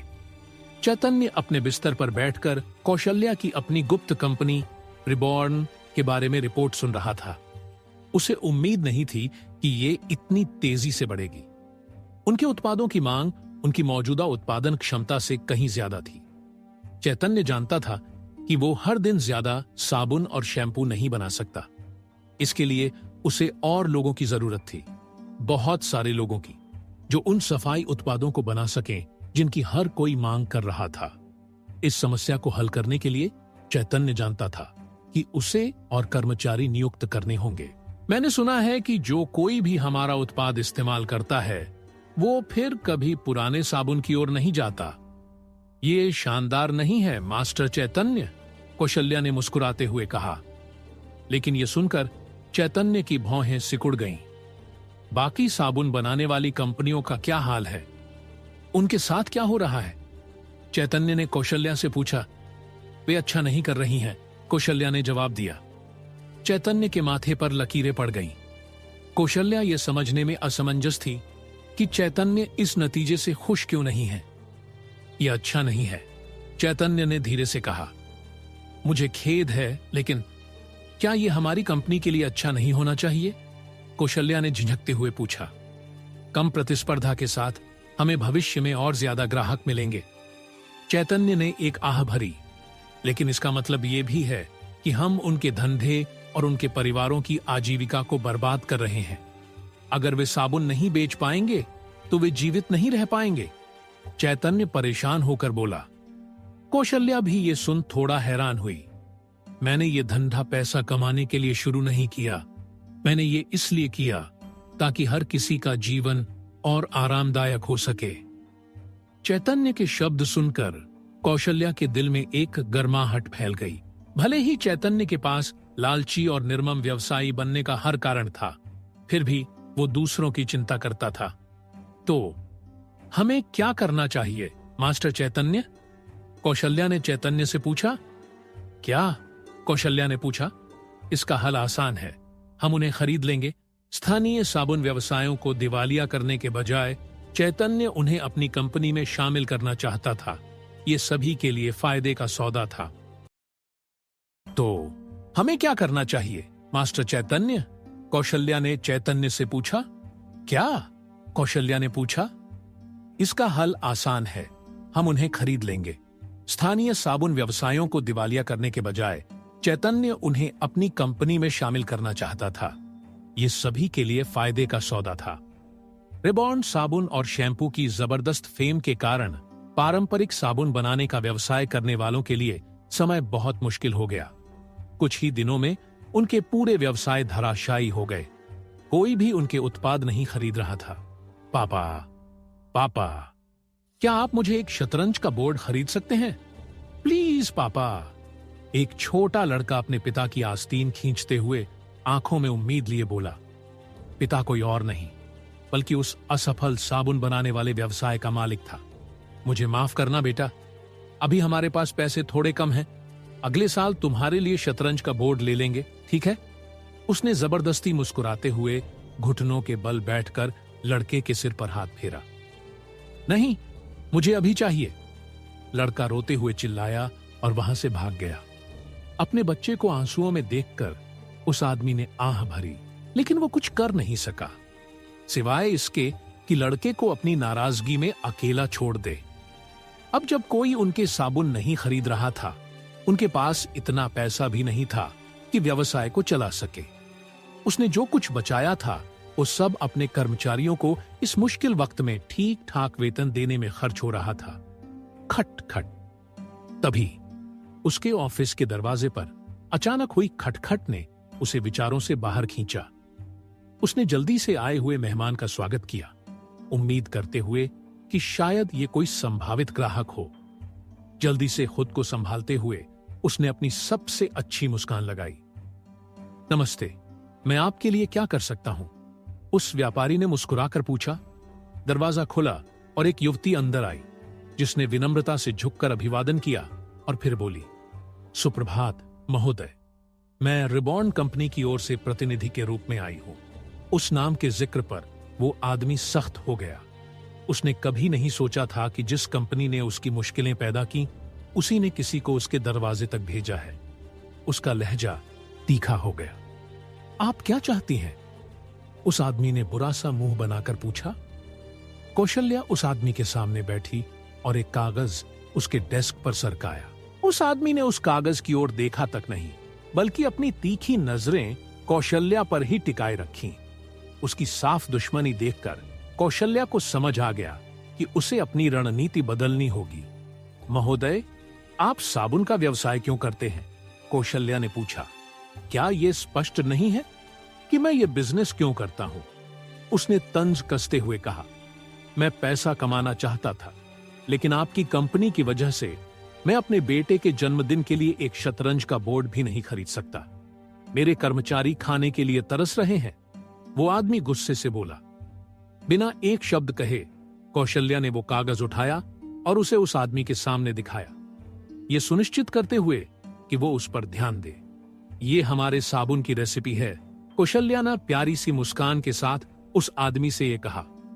ये सुन वो आदमी दंग रह गया। हमारे मास्टर चैतन्य चाहते हैं कि ये आपको मिले, और उन्हीं के कहने पर मैं आपको ये साबुन बनाने की रेसिपी देने आई थी। कौशल्या उस आदमी को समझाते हुए बोली। उस आदमी की आंखें चौड़ी हो गईं और उसने जल्दी से कागज छीन लिया और उसका मुआयना किया। उसका चेहरा संदेह से अविश्वास में बदल गया। ये रेसिपी असली लग रही थी। रिबॉर्न साबुन बनाने की एक विस्तृत चरण दर चरण गाइड। उसे यकीन नहीं हुआ। उसने कागज को और जोर से पकड़ा और चिल्लाया, ये कोई चाल तो नहीं? आप क्या करने की कोशिश कर रही हैं? कौशल्या ने सिर हिलाया। कोई चाल नहीं है। अगर आप ये कागज लेना चाहते हैं तो हम इसे खुशी खुशी आपको देंगे। इसके लिए कोई शर्त नहीं है। वो आदमी अपनी कुर्सी से उछलकर खड़ा हुआ और अपने ऑफिस में इधर उधर टहलने लगा। क्यों? उसने पूछा। आप अपने दुश्मनों को अपने साबुन का सबसे बड़ा रहस्य क्यों दे रही हैं? आप इसे अपने पास रखकर हम सबको बिजनेस से बाहर कर सकती थीं। वो आदमी शक करते हुए बोला। मास्टर चैतन्य के शब्दों को याद करते हुए कौशल्या मुस्कुराई। रिबॉर्न कंपनी का मालिक दुश्मन नहीं चाहता, कौशल्या ने जवाब देते हुए कहा। मेरे मास्टर चाहते हैं कि हर कोई आराम से जिए, और अगर इसके लिए रेसिपी देनी पड़े तो वो इसके लिए तैयार है। कौशल्या ने रीजन बता दिया। आदमी रुक गया और कौशल्या की ओर देखा कि कहीं वे मजाक तो नहीं कर रही, लेकिन वो गंभीर थी। मुझे नहीं पता कि मुझे हंसना चाहिए या उसकी तारीफ करनी चाहिए, उसने निराशा में अपने बाल खींचते हुए कहा। उन्होंने रिबॉर्न कंपनी से नफरत करना उसके लिए बहुत मुश्किल कर दिया था। महोदय, अगर आपको बुरा न लगे तो क्या मैं आपसे पूछ सकती हूं, आपका साबुन बेचने से सबसे अच्छा मासिक मुनाफा कितना था? कौशल्या ने उस आदमी से पूछा। वो आदमी उसके सवाल से उलझन में पड़ गया। क्या? रिबॉर्न साबुन के बाजार में आने से पहले अच्छे दिन में आप कितना मुनाफा अच्छा मानते थे? कौशल्या ने दोहराया। उस आदमी ने सोचा और एक उदार अनुमान दिया। लगभग 100 सोने के सिक्के प्रति माह, उसने कहा। कौशल्या ने फिर अपनी जेब से एक थैली निकाली और उसे उस आदमी के डेस्क पर रख दिया।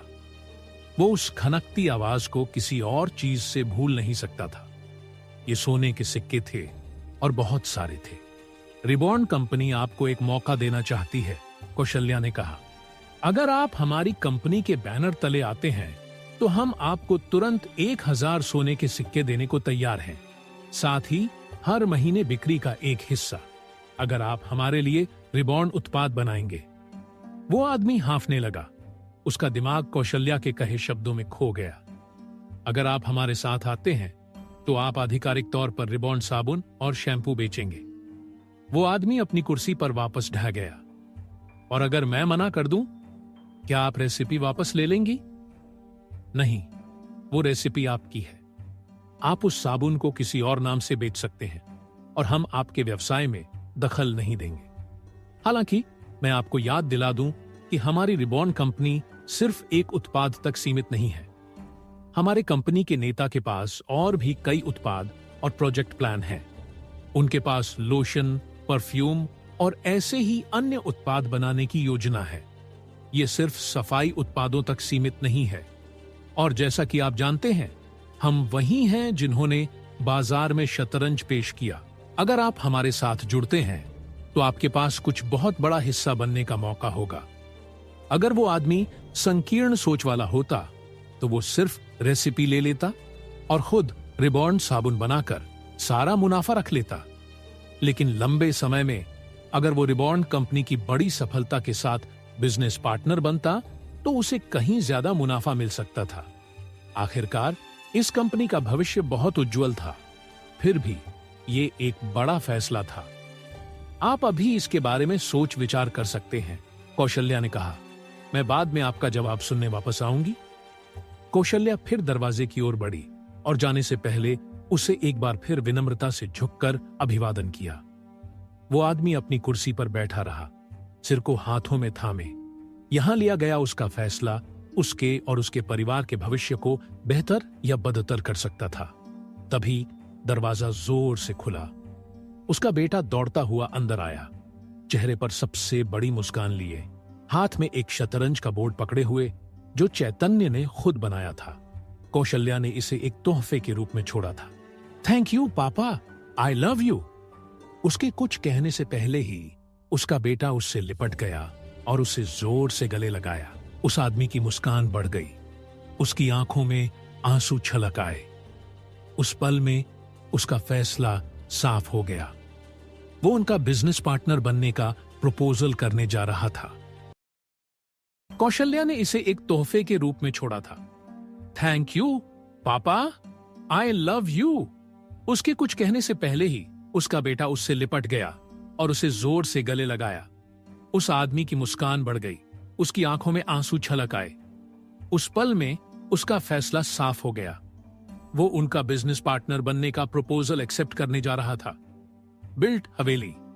2 दिन बाद शाम का वक्त, चैतन्य छत पर धूप में आराम से लेटे हुए आराम कर रहे थे और अपनी सोच में खोए थे। तभी कौशल्या चैतन्य को ढूंढते हुए छत पर आई और तुरंत चैतन्य के पास पहुंच के सर झुकाकर ग्रीट कर दिया। क्या खबर है? चैतन्य ने पूछा। अच्छी खबर है मास्टर चैतन्य। हर साबुन व्यवसाय जिससे हमने संपर्क किया, उन सब ने हमारा प्रपोजल एक्सेप्ट कर लिया है, कौशल्या ने मास्टर चैतन्य की ओर झुकते हुए चैतन्य को बताया। चैतन्य, जो पूरी तरह से निश्चिंत दिख रहे थे, उन्होंने आलस्य से जवाब दिया, ये अच्छा है, बहुत अच्छा है। मेरे गेस के अकॉर्डिंग हमारे साबुन और शैम्पू का प्रोडक्शन लगभग 2000% बढ़ गया है। अब हम अपनी कंपनियों की इंफ्रास्ट्रक्चर फैसिलिटी के कारण हर दिन हजारों साबुन और शैम्पू बना सकते हैं।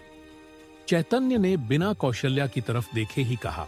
वे पहले ही बाजार में सेल स्टार्ट कर चुके हैं और जैसे ही ये दुकानों में आता है तुरंत बिक जाता है। व्यापारी इसे अदर सिटी एंड विलेज में बेचने लगे हैं और वहां भी इसकी डिमांड तेजी से बढ़ रही है। कौशल्या की आवाज में अप्रिशिएशन और खुशी थी।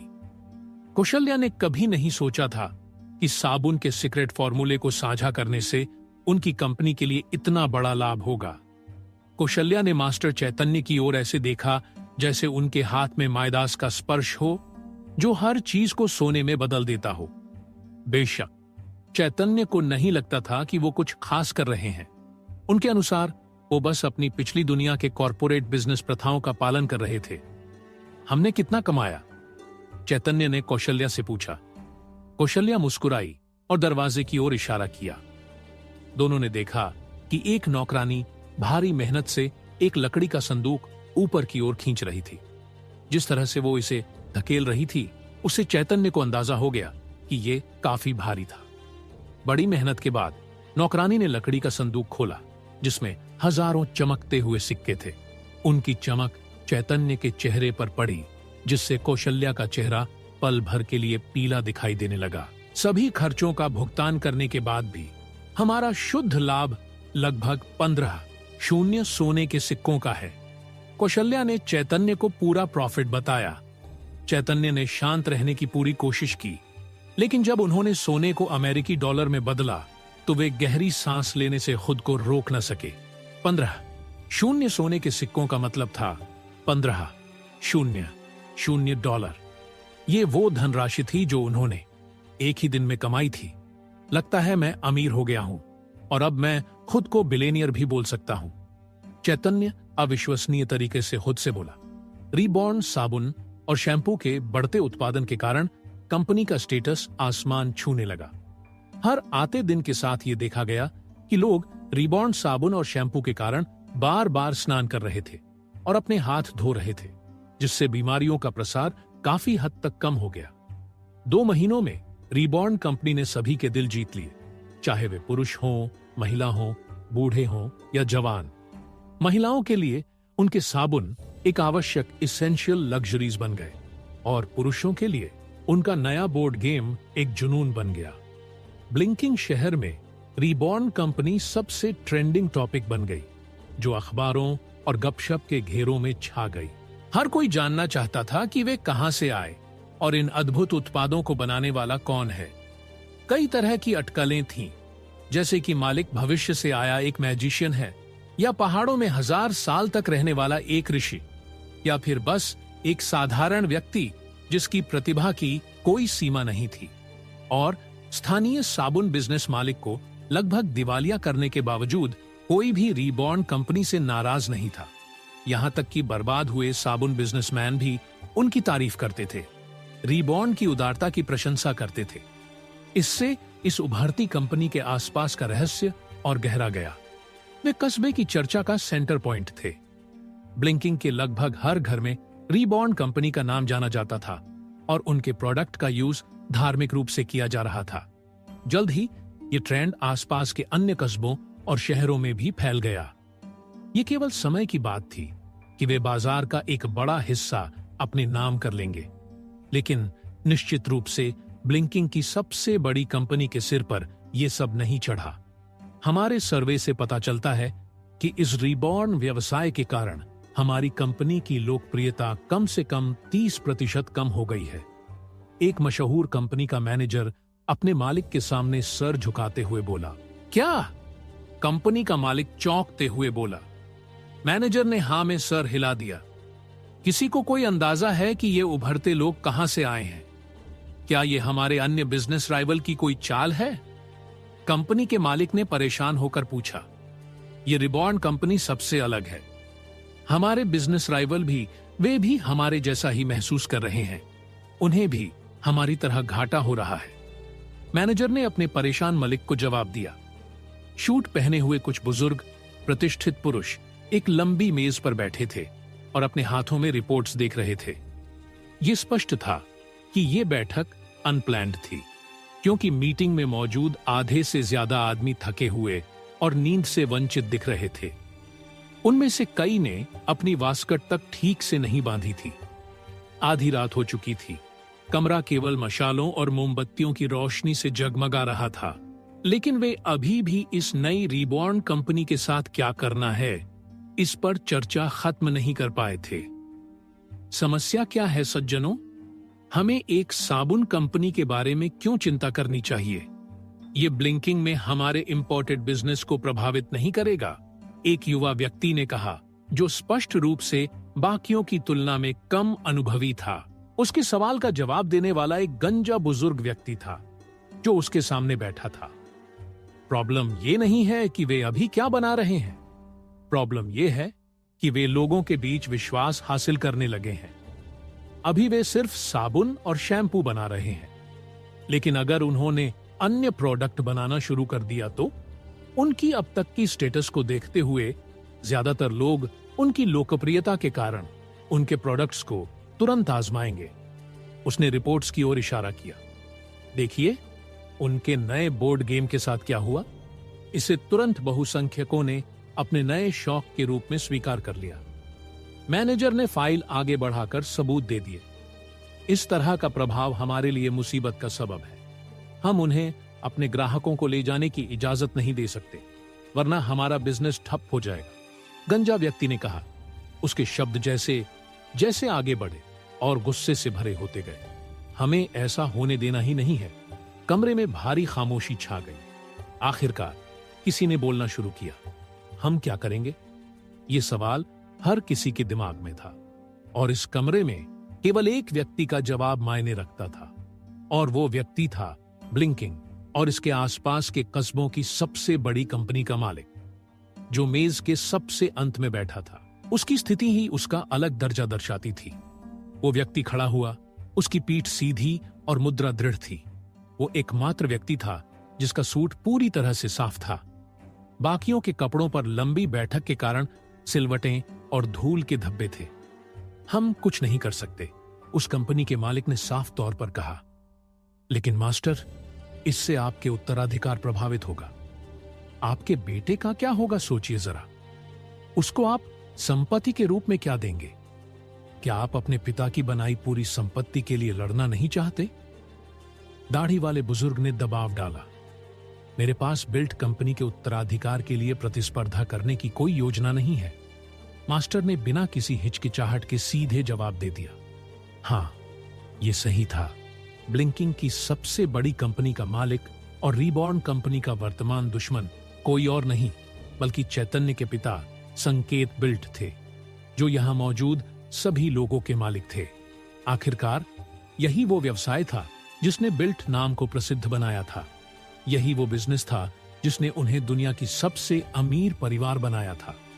गुस्सा होने वाले आदमी कोई और नहीं बल्कि संकेत के पिता यानी चैतन्य के दादा थे, जिन्होंने बिल्ट साम्राज्य को बनाया और इसे आज का वैश्विक शक्ति केंद्र बनाया। और वर्तमान में पूरे बिल्ट कंपनी के उत्तराधिकार के लिए एक लड़ाई चल रही थी, ये तय करने के लिए कि कौन उत्तराधिकार के लिए सबसे योग्य है। चैतन्य के दादा ने अपनी संतानों को उप कंपनियां दी थीं और उन्हें अपने अपने हिस्सों को अपनी इच्छानुसार प्रबंधित करने की अनुमति दी थी। संकेत को ब्लिंकिंग और इसके सबसे नजदीकी कस्बों के सभी बिल्ट बिजनेस का कंट्रोल दिया गया था। संकेत के भाई बहनों को विदेशों या विभिन्न देशों में कंपनियां मिली थीं। वे सभी बिल्ट नाम को बनाए रखने के लिए काम करते थे ताकि ये दुनिया के हर बिजनेस पर अपनी सर्वोच्चता बनाए रखे। लेकिन विभिन्न कंपनियों का काम करने और दुनिया भर में बिखरे होने के बावजूद बिल्ट नाम के वंशजों का एक साझा लक्ष्य था। जो कोई भी अपनी कंपनी को एक शक्ति केंद्र में विकसित करेगा, वही पूरे बिल्ट संपत्ति का उत्तराधिकारी होगा। तो किस तरफ जाएगी ये बाप बेटे की अनदेखी लड़ाई?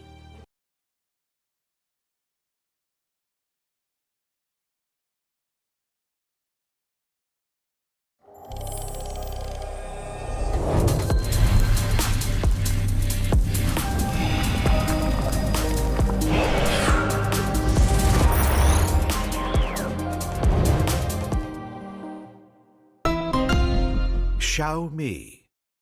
संकेत के भाई बहनों को विदेशों या विभिन्न देशों में कंपनियां मिली थीं। वे सभी बिल्ट नाम को बनाए रखने के लिए काम करते थे ताकि ये दुनिया के हर बिजनेस पर अपनी सर्वोच्चता बनाए रखे।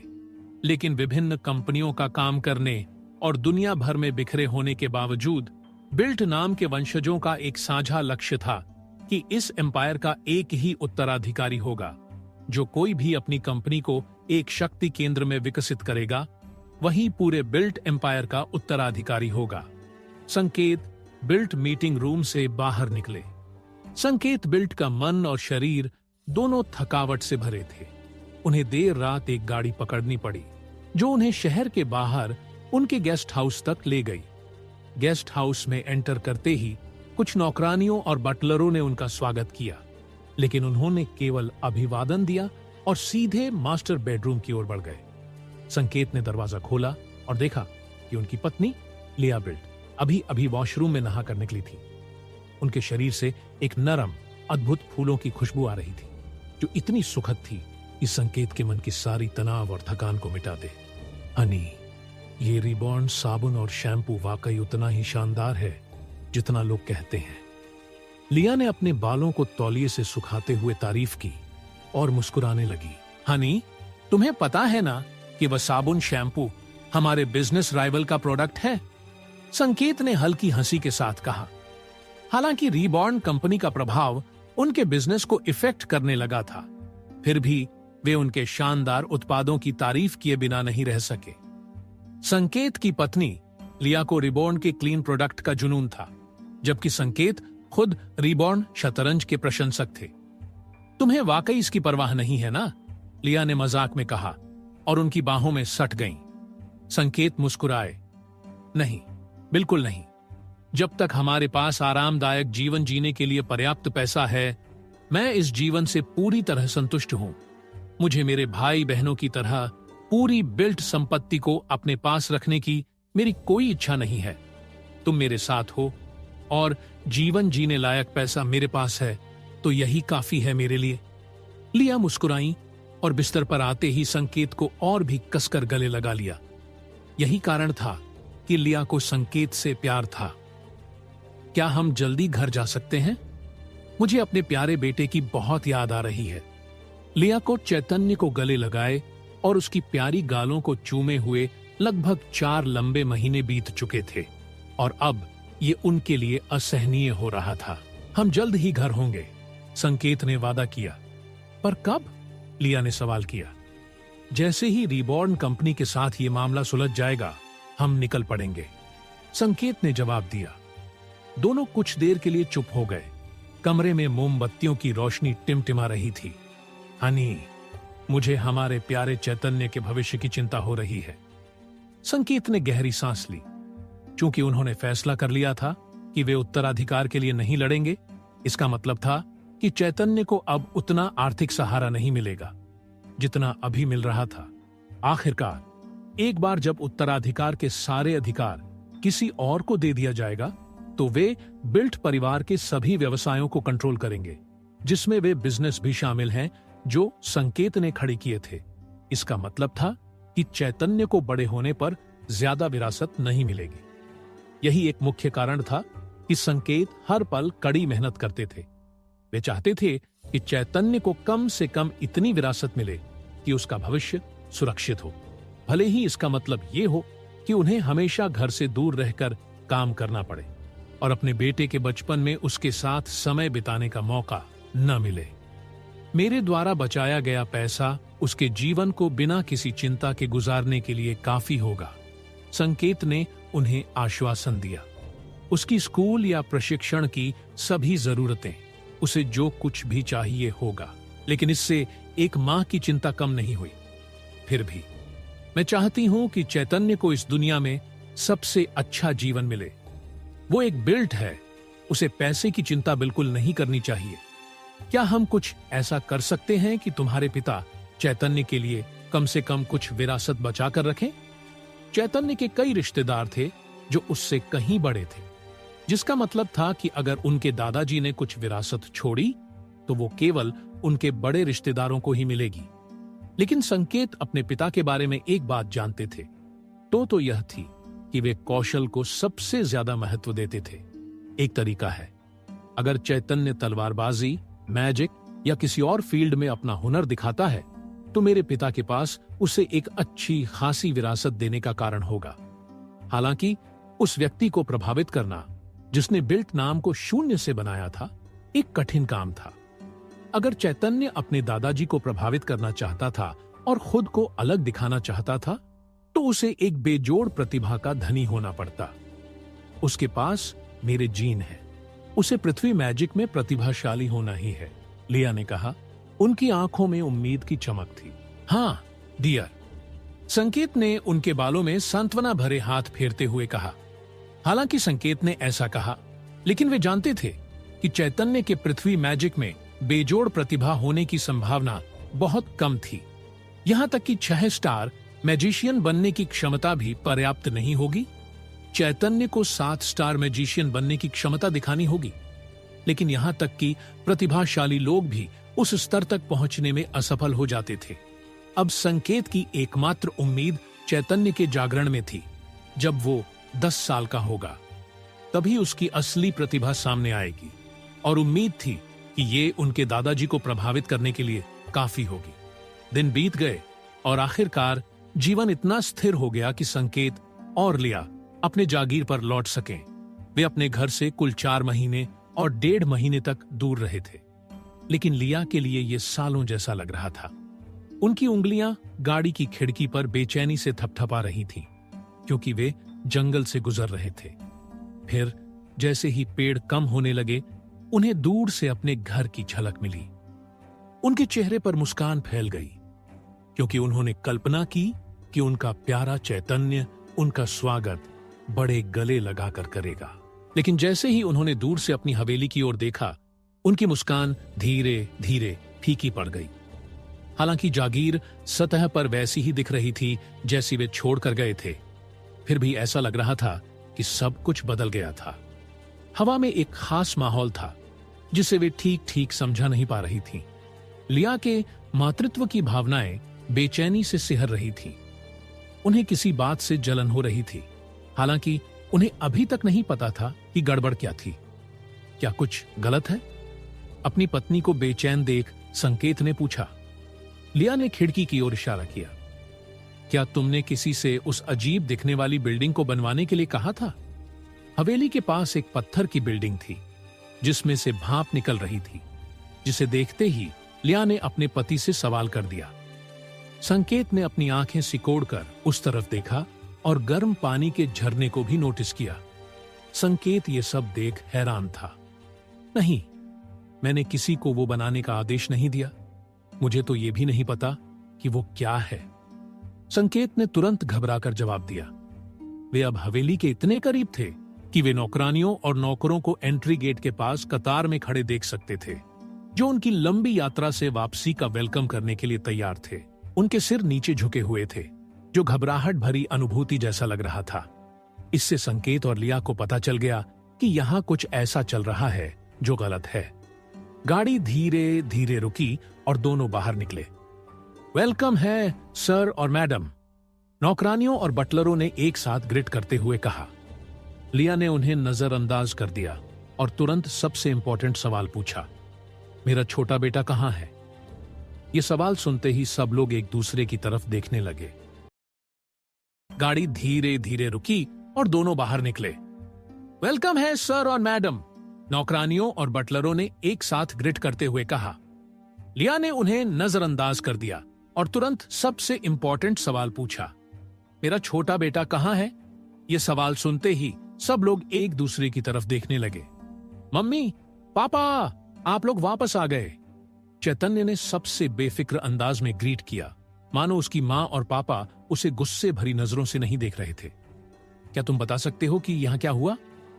संकेत न चैतन्य को देखते ही सीधा सवाल पूछा, इशारा करते हुए उन अजीबो गरीब चीजों की ओर जो उनके 4 महीने की गैर मौजूदगी में हवेली में जुड़ गई थी।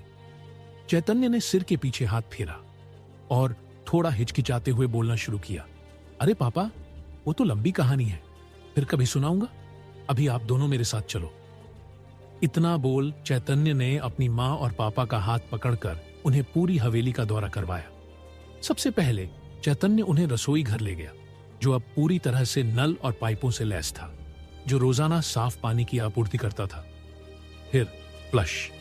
थोड़े गर्व के साथ चैतन्य ने अपनी नई खोज दिखाई, एक टॉयलेट, और बताया कि इसने हवेली में नंबर 2 के कचरे की समस्या को कैसे हल किया। बस एक बटन दबाओ और सारा कचरा पाइपों के जरिए नदी में चला जाता है। चैतन्य ने छोटी सी स्माइल के साथ अपने माँ बाप को समझाया। चैतन्य ने बहुत ही साधारण तरीके से बताया कि पाइपलाइन सिस्टम कैसे काम करता है और कैसे छत पर बने टैंक से पूरे घर में पानी की सप्लाई होती है। चैतन्य के पिता संकेत बिल्ट ने चुपचाप धातु के टॉयलेट और नलों का मुआयना किया, ये देखने के लिए कि क्या वे वाकई उतने आसानी से काम करते हैं जितना चैतन्य ने दावा किया। और जो उन्होंने देखा उसमें जादू का कोई हाथ नहीं था। सब कुछ प्राकृतिक तरीके से काम कर रहा था। सब ठीक है और अच्छे से काम कर रहा है। ये देखने के बाद संकेत बिल्ट के चेहरे पर आश्चर्य और हैरानी की झलक दिख रही थी। अपने बिजनेस के विशाल नॉलेज के बावजूद उन्होंने ऐसी मैकेनिकल प्रोग्रेस पहले कभी नहीं देखी थी। छोटे लोहे और तांबे के पाइपों के जरिए साफ पानी पहुंचाने का इतना आसान तरीका, ये इतना साधारण विचार था, फिर भी अब तक किसी ने इसके बारे में नहीं सोचा था। यहां तक कि राजाओं के भव्य किलों और शाही हवेलियों में भी इस तरह के इक्विपमेंट नहीं थे। वे सभी अभी भी मैजिशियनों से पानी बनवाने या नौकरानियों से पानी ढोने पर निर्भर थे। इससे कई सेफ्टी प्रॉब्लम हल हो सकती थीं। आखिरकार ज्यादा नौकर चाकर होने से शाही लोग हथियारों के लिए आसान निशाना बन सकते थे। इससे घर में साफ सफाई की हमेशा की प्रॉब्लम भी हल हो गई थी। इस पाइपलाइन सिस्टम के साथ संकेत बिल्ट का बिजनेस माइंड तुरंत इस सिस्टम की संभावनाओं को भांप गया। अगर ये हर घर में लागू हो जाए तो ये पूरी दुनिया में क्रांति ला सकता था। चैतन्य, क्या तुम्हें पता है कि इस सिस्टम को किसने बनाया? क्या तुम मुझे उससे मिलवा सकते हो? संकेत बिल्ट ने बड़े प्यार से अपने 5 साल के बेटे से पूछा। चैतन्य ने अटपटे ढंग से मुस्कुराया और सिर खुजलाते हुए जवाब दे दिया, बिल्कुल पता है पापा, वो मैं ही हूं। संकेत बिल्ट का चेहरा एक पल के लिए ठहर गया। तूने ये बनाया? कैसे? संकेत बिल्ट ने ऐसे ढंग से पूछा जैसे उन्होंने दुनिया की सबसे हैरान कर देने वाली चीजों को नहीं, बल्कि एनीमे की दुनिया को खत्म कर देने वाले किसी शख्स को देख लिया हो। चैतन्य को पता था कि अब राज छुपाने का समय खत्म हो चुका था। अब वो अपने माता पिता को अपनी मैजिक दिखाने जा रहा था। खिड़की की चौखट पर रखे एक छोटे से लोहे के टुकड़े की ओर हाथ बढ़ाते हुए उसने अपने शरीर में मौजूद पावर एलिमेंट को यूज करके एक मैजिक किया और उस लोहे के टुकड़े को मोड़ दिया। उसका पूरा शरीर आईवी हरे रंग की एलिमेंट तरंगों से चमक उठा, क्योंकि अतिरिक्त एलिमेंट बाहर प्रकाश के रूप में प्रकट हो रहा था। वो पतला सीधा धातु का टुकड़ा अब एक छोटे से घर के ढांचे में बदल गया था। लिया बिल्ट ने हैरानी से सांस ली। 2 स्टार मैजिक, मेटल बैंड। खुद को J star magic, power element magic का जीनियस मानने वाली लिया तुरंत उस जादू को पहचान गई जो चैतन्य ने किया था। यहां तक कि संकेत बिल्ट भी हैरान था।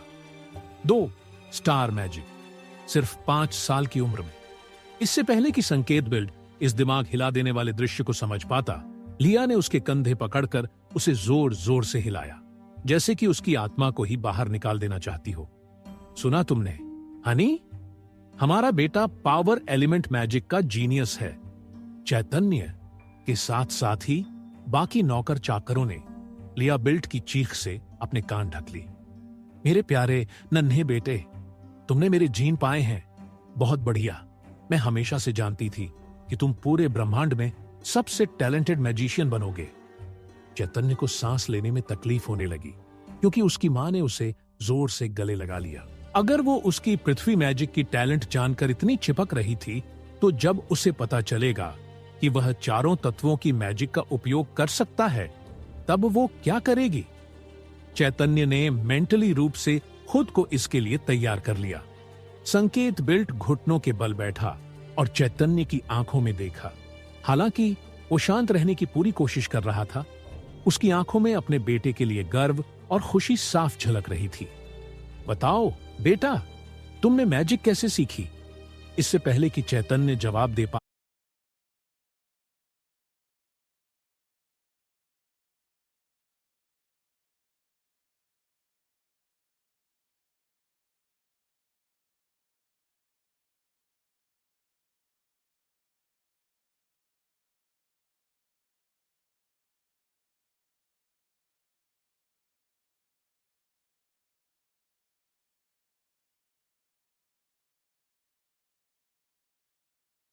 अतः लिया बिल्ट ने उसे फिर से अपनी बाहों में जकड़ लिया और संकेत बिल्ट की ओर मुंह फुलाते हुए बोली, हमारे बेटे को यह सब मैंने सिखाया है क्योंकि मैं हमेशा उसे अपने साथ ले जाती थी जब मैं एलिमेंट इकट्ठा करती थी।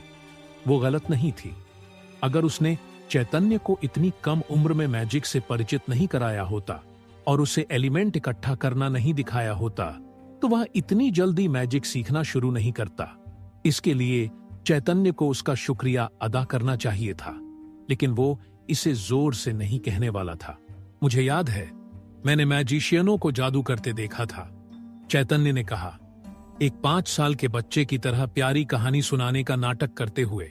मुझे लगा कि वो बहुत कूल थे, तो मैंने उनकी नकल की। संकेत बिल्ट और लिया बिल्ट दोनों चुप रह गए और एक दूसरे की ओर देखने लगे। आखिरी बार उन्होंने अपनी हवेली में किसी पृथ्वी मैजिशियन को तब बुलाया था जब चैतन्य के पहले जन्मदिन के लिए इमारत बनाई गई थी। अगर चैतन्य की बात सच थी तो इसका मतलब था कि वो 1 साल की उम्र में ही पावर एलिमेंट्स मैजिक के मैजिशियन को याद कर सकता था, उन्हें समझ सकता था और उनका एनालिसिस कर सकता था। चैतन्य ने इतनी मासूमियत से ये बात कही कि ज्यादातर लोग सोचते कि वो बस कुछ प्यारा बोल रहा है, लेकिन उसकी बातों का सार कुछ और ही था, कमाल का। और ये नल, टॉयलेट, तुम्हें कैसे पता चला कि इन्हें कैसे बनाना है? संकेत बिल्ट ने पूछा। चैतन्य ने कंधे उचकाए। मेरे दिमाग में एक आवाज है जो मुझे बताती है कि क्या करना है। चैतन्य ने सच बोलने की बजाय बहुत ही मासूमियत से कह दिया। संकेत बिल्ट और लिया बिल्ट ने एक दूसरे की ओर देखा, अपनी हैरानी की पुष्टि करने की कोशिश करते हुए। उन्हें लगा कि चैतन्य को अपने टैलेंट का अंदाजा ही नहीं था। उन्हें लगा कि चैतन्य के दिमाग में जो आवाज थी वो उसका अपना सबकॉन्शियस माइंड था। और जैसे एक जीनियस पियानो गाइस अपनी प्रेरणा से अद्भुत धुन बना सकता है, वैसे ही चैतन्य अपनी कल्पना से ऐसी खोजें कर सकता था। ऐसा लग रहा था कि उन्होंने एक ऐसे जीनियस को जन्म दिया था जैसा कोई और नहीं था। हाँ, संकेत बिल्ट जोर से हंसा। और मैं यहां चिंता कर रहा था कि हमारा बेटा काफी टैलेंट वाला नहीं होगा। टैलेंटेड शब्द काफी नहीं था चैतन्य के लिए इस दुनिया में। चैतन्य बौद्धिक रूप से होशियार था और पावर एलिमेंट्स मैजिक में गजब का हुनरबाज बच्चा था। वो टैलेंटेड लोगों से कहीं बढ़कर था। हमारा बेटा जीनियस है। लिया बिल्ट ने खुशी से चहकते हुए अपना चेहरा चैतन्य के चेहरे से सटा लिया। Ding dong. तभी हॉल में घंटी की आवाज गूंजी। ये क्या था? संकेत बिल्ट ने आवाज सुनकर हैरानी से पूछा। ओह, वो घड़ी है सर। इसका मतलब है कि लंच का समय हो गया, उनके बटलर सेबेस्टियन ने बताया। घड़ी? चैतन्य के पिता संकेत बिल्ट ने एक बार फिर से शॉक होकर पूछा। तभी हॉल में घंटी की आवाज गूंजी। ये क्या था? संकेत बिल्ट ने आवाज सुनकर हैरानी से पूछा। ओह, वो घड़ी है सर। इसका मतलब है कि लंच का समय हो गया, उनके बटलर सेबेस्टियन ने बताया। घड़ी? चैतन्य के पिता संकेत बिल्ट ने एक बार फिर से शॉक होकर पूछा। संकेत बिल्ट लगभग बेहोश हो गए जब चैतन्य ने उन्हें हवेली की घड़ी से परिचित कराया। इसके गियर्स और पेंडुलम सिस्टम की कॉम्प्लेक्सिटी ने उनके दिमाग को चकरा दिया। ये कुछ मैजिक प्रिंसिपल से भी ज्यादा ट्रिकी थी। पहले तो संकेत बिल्ट को समझ नहीं आया कि इस मशीन में ऐसा क्या खास है। आखिरकार ये नल या टॉयलेट जितनी अपैरेंट रूप से यूजफुल नहीं थी। लेकिन जब चैतन्य ने समझाया कि पूरा दिन 24 घंटों में बटा होता है और घड़ी एक निश्चित समय के लिए टिक टिक करती है, तो ये बात उनके दिमाग में बिजली की तरह कौंधी। ये बहुत शानदार है, संकेत बिल्ट ने तारीफ में कहा। एक बिजनेसमैन के तौर पर उन्हें समय का हिसाब रखने का महत्व पता था। बिजनेस इंडस्ट्री में हर किसी को 2 अलग अलग जगहों के बीच माल की ढुलाई में हमेशा समस्या होती थी। सुबह जल्दी भेजा गया माल सूर्यास्त से पहले अपने डेस्टिनेशन तक पहुंच जाता था, लेकिन दोनों टीम के पास ये अनुमान लगाने का कोई सटीक तरीका नहीं था कि वो माल कब लौटेगा। आखिरकार उनके पास कोई समय का आधार ही नहीं था कि गाड़ी कितने समय में डेस्टिनेशन तक पहुंचेगी। बेशक इस दुनिया में सूर्य घड़ियाओं और रेत घड़ियाओं थीं, लेकिन वे बहुत ही इनक्रेडिबल थीं। लेकिन इस घड़ी के साथ हर कोई इस बात पर सहमत हो सकता था कि माल कब आएगा। वे जान सकते थे कि ब्लिंकिंग से अगले शहर तक का माल 4 घंटे या घड़ी की 4 टिक में पहुंचेगा। यह बिजनेस फील्ड में तबाही ला सकता था। और यह तो सिर्फ वो उपयोग था जो एक बिजनेसमैन के तौर पर उनके दिमाग में आया। आम जनता के लिए इसके फायदे अनगिनत थे। संकेत बिल्ट ने गला साफ किया, खुद को ज्यादा एक्साइटेड न दिखाने की कोशिश करते हुए बोले, आह आह आह, एक और शानदार काम बेटा, तुम्हारा काम वाकई अनोखा है। तुम्हारे काम की जितनी तारीफ की जाए सब कम है।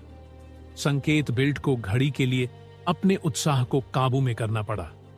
आखिरकार ये उनकी नहीं थी। चाहे वो अपने बिजनेस के लिए कितनी ही घड़ी चाहते हो, वे इसके लिए नहीं पूछते। आखिरकार अपने 5 साल के बेटे से एहसान मांगना ठीक नहीं होता। लेकिन चैतन्य ने उनकी बात तुरंत भांप ली।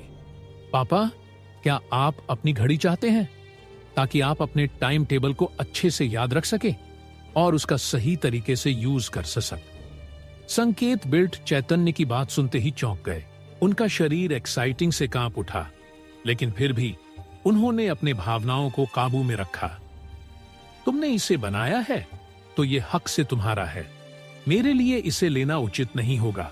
संकेत बिल्ट बात घुमाने की कोशिश करते हुए बोले, लेकिन उनकी आंखों की चमक उनके शब्दों को धोखा दे रही थी। वे अपनी घड़ी के ख्याल से लगभग लार टपका रहे थे। कोई बात नहीं पापा, चैतन्य ने अपने पिता की चिंता को हाथ के इशारे से खारिज किया। मैं आपके लिए एक बना सकता हूं, बस समस्या यह है कि मेरे पास अभी सफिशिएंट रॉ मटेरियल नहीं है। संकेत बिल्ट ने चैतन्य की ओर देखा। उनकी आवाज में उत्सुकता झलक रही थी।